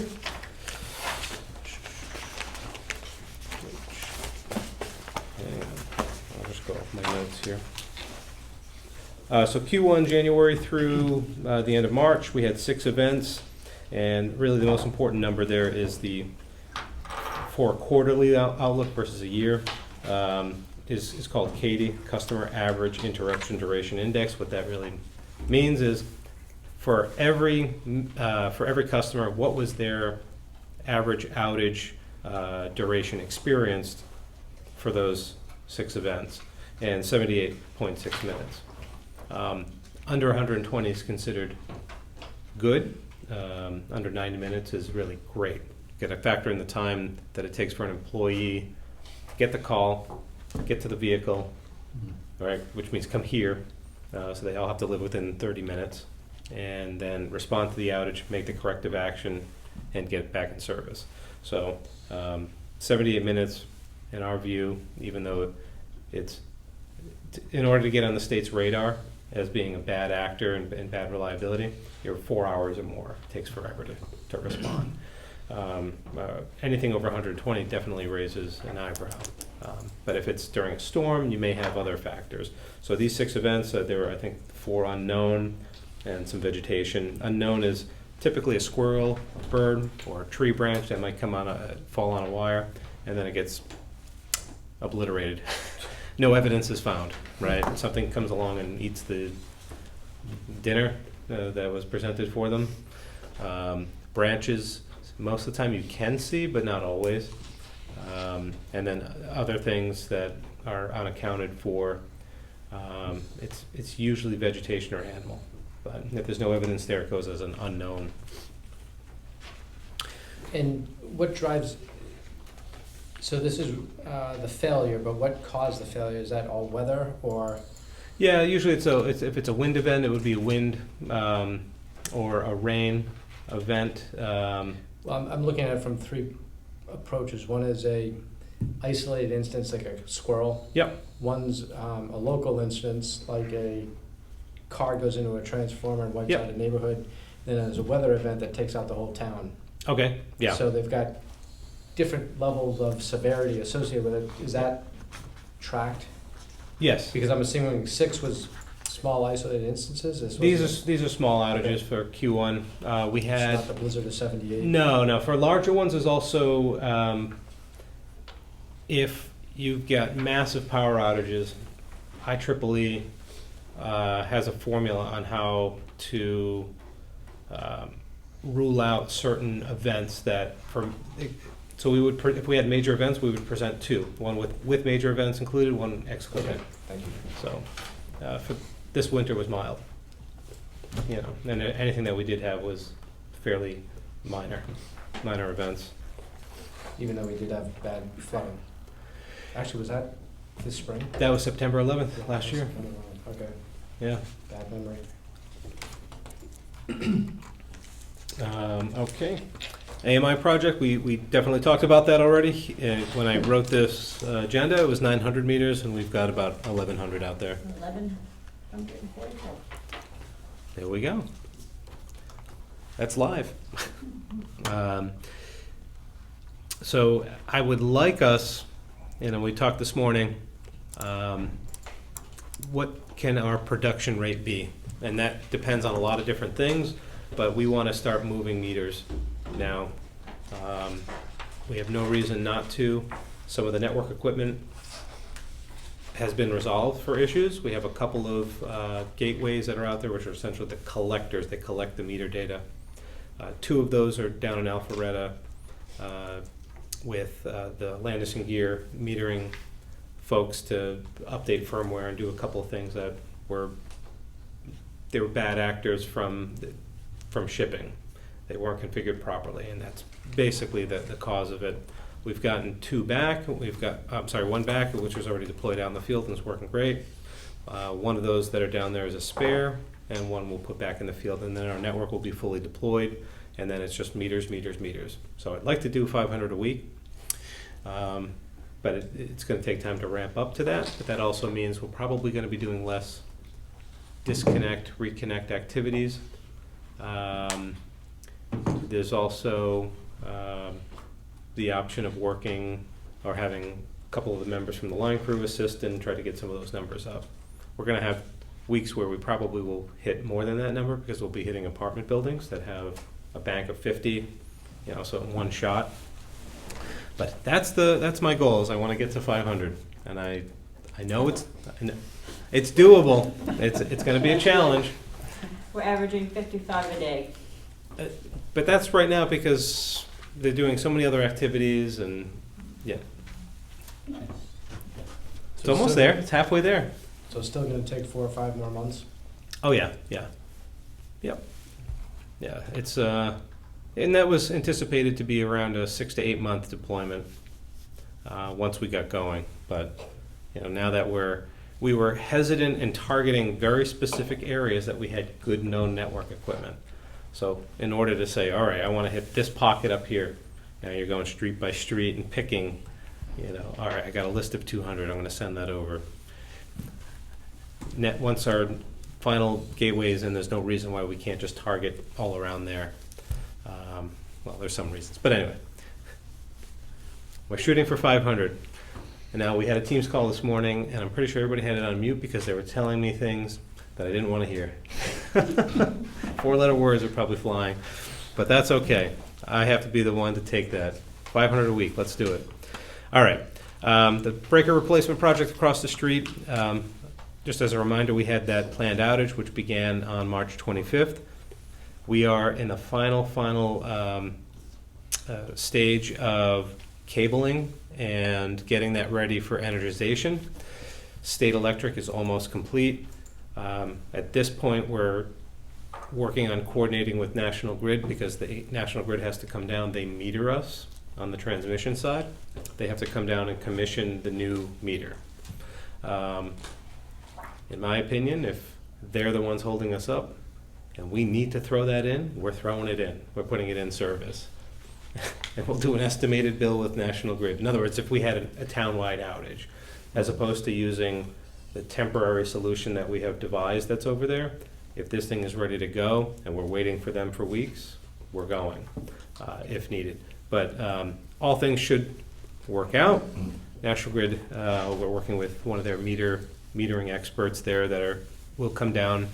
They commission it, make sure it's communicating, make sure all the right ratios are ready to go, and then we close the breaker, they take some metering points, and it's live and ready to go. Then we don't do any work for the summer, and then we do this all again on the other side in the fall. So, yeah, progress is being made. Summer project. So we are doing a summer project this year. We have interviews tomorrow for our summer employees. Typically, the summer employees are high school graduates, or first year, second year college folks that are local and are home. This project is two-parter. One is from a recommendation for Mr. Cabral, which is to add reflectors around certain bad curves. And the other part is to replace tags that are fading or fallen off of poles. So, not renumbering, but putting new numbers so they're much larger, easier to read, easily identifiable. It's our assets. It's typically costly to have line crew do it, and then they'll probably do it only if they're out at a certain location. But paying summer employees $17 an hour. So we have 2 summer employees, and then we have 1 retiree coming back to assist us. Bob Buchan has agreed to come back and help us out with it, and him we pay double the summer rate because he's worth double the summer rate. So a couple of years ago he was here, was it 2022 or 2021? 21, we had him and 2 summer employees, and they collected all of the meter to transformer relationships for us, which are now being put into use in the meter data management. So that we should kick off mid-June. That should get started. Hopefully we can get a couple young folks up to speed and ready to go. And I gave a list of ongoing local construction projects, which also includes net metering. So any interest that's out there that has started the paperwork with us in a solar project or any other type of net metering, which is no other type on that list. But it just an update as to where we stand with that. And if there's any questions on that, let me know. Question on the net metering, is that mostly the big panels? Residentials. Yeah. Yeah. It's not when I see Tesla, they've got their special No, shingles? no. Nobody that we know is doing a Tesla roof. Okay. They're just doing the power box? They're just doing regular panels. So Tesla will produce their own inverter and things like that, but the panels, I'm not sure if they're Tesla branded panels. They're usually sourced from whoever's got the best price for the highest energy density. Mm-hmm. Tesla's typically on the pricier side is what we're seeing with. Very much so. even with solar. So, and then there could be a couple power walls. I think we were talking with people. So that's kind of an interesting one. I don't see many, but there's a couple people who are putting them in. All right, and wraps up my updates. I think all I have left is upcoming meeting last Thursday of the month, June 27th, if that works for everybody. If not, feel free to let me know in the June 27th. upcoming week or No, I so. don't think that's an issue. Works for me. Okay. All right. Is that good with you, John? Yep. Okay. So we'll hold that Good date. for me. Good. All right. Turn it back over to you for any unfinished business. All right, is there any finished business you'd like to discuss? Nope. Hearing none, how about commissioner comments? Oh, actually, you know what? I'm sorry. I have one more. It's kind of floating out there, and I just wanted to follow up. I've been having, it seems like weekly now, discussions with folks on potential battery storage projects, and landfill solar, on and off, different vendors, what's going on out there. There's a lot of interest in putting batteries out. I had a call this week with somebody on the landfill solar, and it's not up to NAED to decide that. It's up to the town to want to do it. But the biggest holdup for the town side is the lease payment and pilot payment. And then for us, it would be a PPA that makes the whole bundle work together. I had a conversation with a company, I'm going to say the name, but and they have several landfill solar projects, active and inactive, and a couple in the state that we could actually, or the town and I could go visit. So if there's some activity on that and their proposal, it's not a proposal, this is what we think we can do, sounds like it might pique the interest of the town. So I'll run it by the town manager, see if he's even interested in the lease/pilot payment based on the design and size of this project. But we'd also discussed lots of concerns with the abutting neighborhood in kind of the Westwood Estates and not doing a tremendous amount of tree clearing, and where would the battery go and how all that would work out. But that's kicking around. We are still waiting for the PPA amount to move the needle, and I think it sounds like some of those costs are coming down for battery and for solar combined, based on some of the federal incentives that are available for the developers. And then we would have, with any sort of battery, we wouldn't own the battery and we would not own the solar. We're just buying the power and getting some of the benefit of the battery discharging. So more to come on that. I'd say there's no commercial terms or anything like that I could even share, but I have some very high level stuff. If anybody's interested, give me a call and we'll chat about it. One follow-up question to that, are our rates,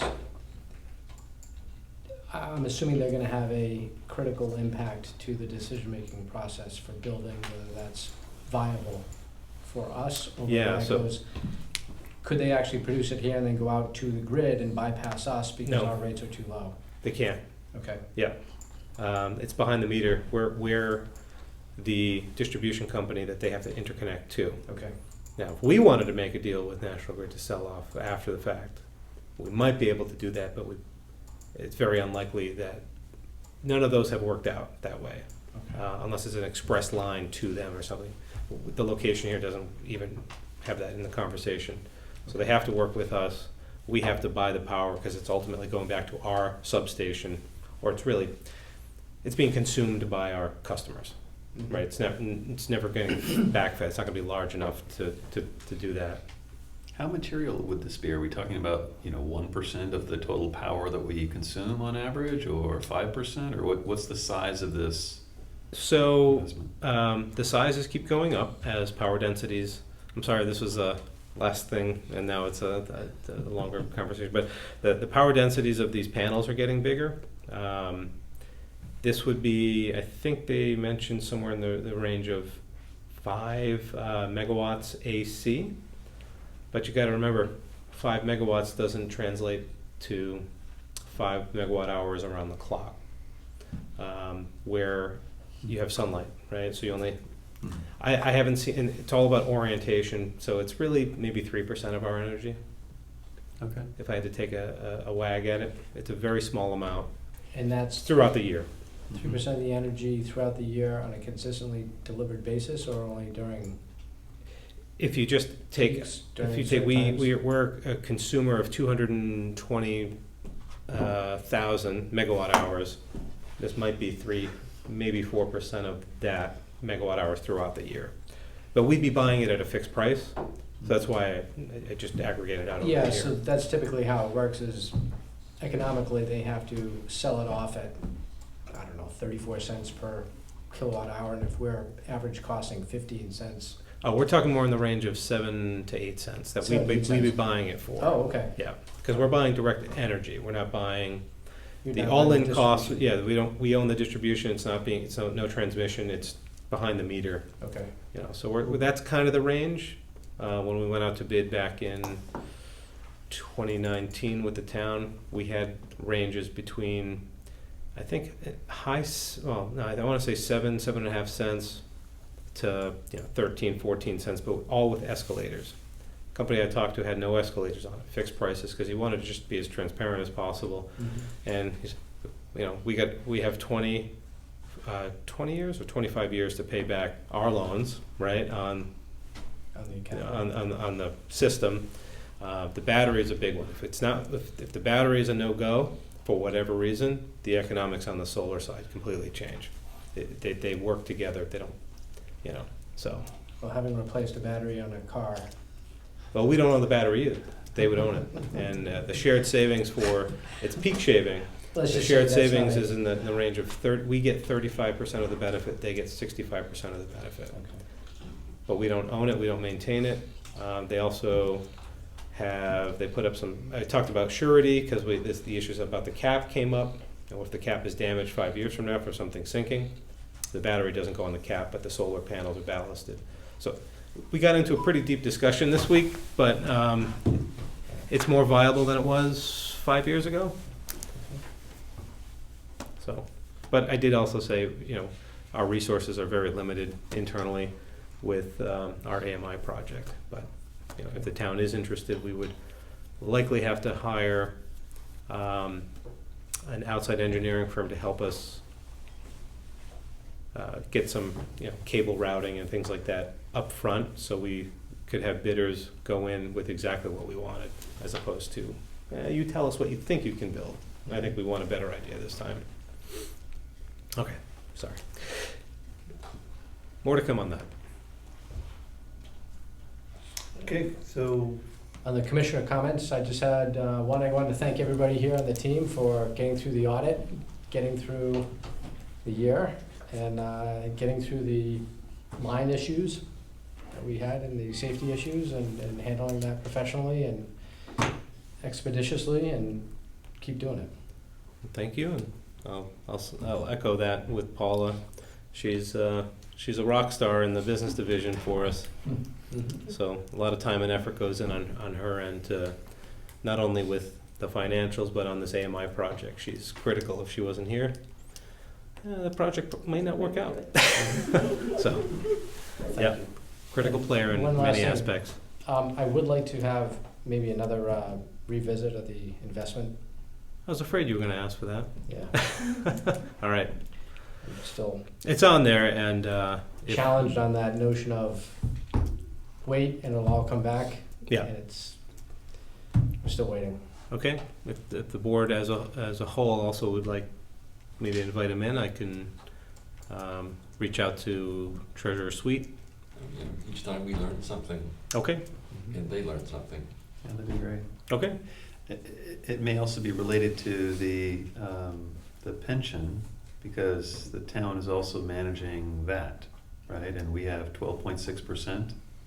Not the treasurer. Yeah, the treasurer wouldn't be Okay, so different people managing that. retirement That's, Okay. board. Retirement board. and that's subject to a board similar to this where they have autonomous control over that. Yeah, okay. They do. Unrelated, okay. Let me dig in a little bit on some of the stuff, and Paul and I will have some Mm. discussions, just so I better understand what you have asked, and then what we can ask both Odyssey and then the retirement board may be a little bit more difficult to get anything out of, but, Mm. well, historically, they're under new management. So, Well, that's good. I didn't realize that we were separate on the OPEB. yes, yeah, That's good. okay. Any more comments? Good. All right, with that, I make a motion to adjourn. adjourn. Second. All in favor? Aye. No, I'd like to say talk.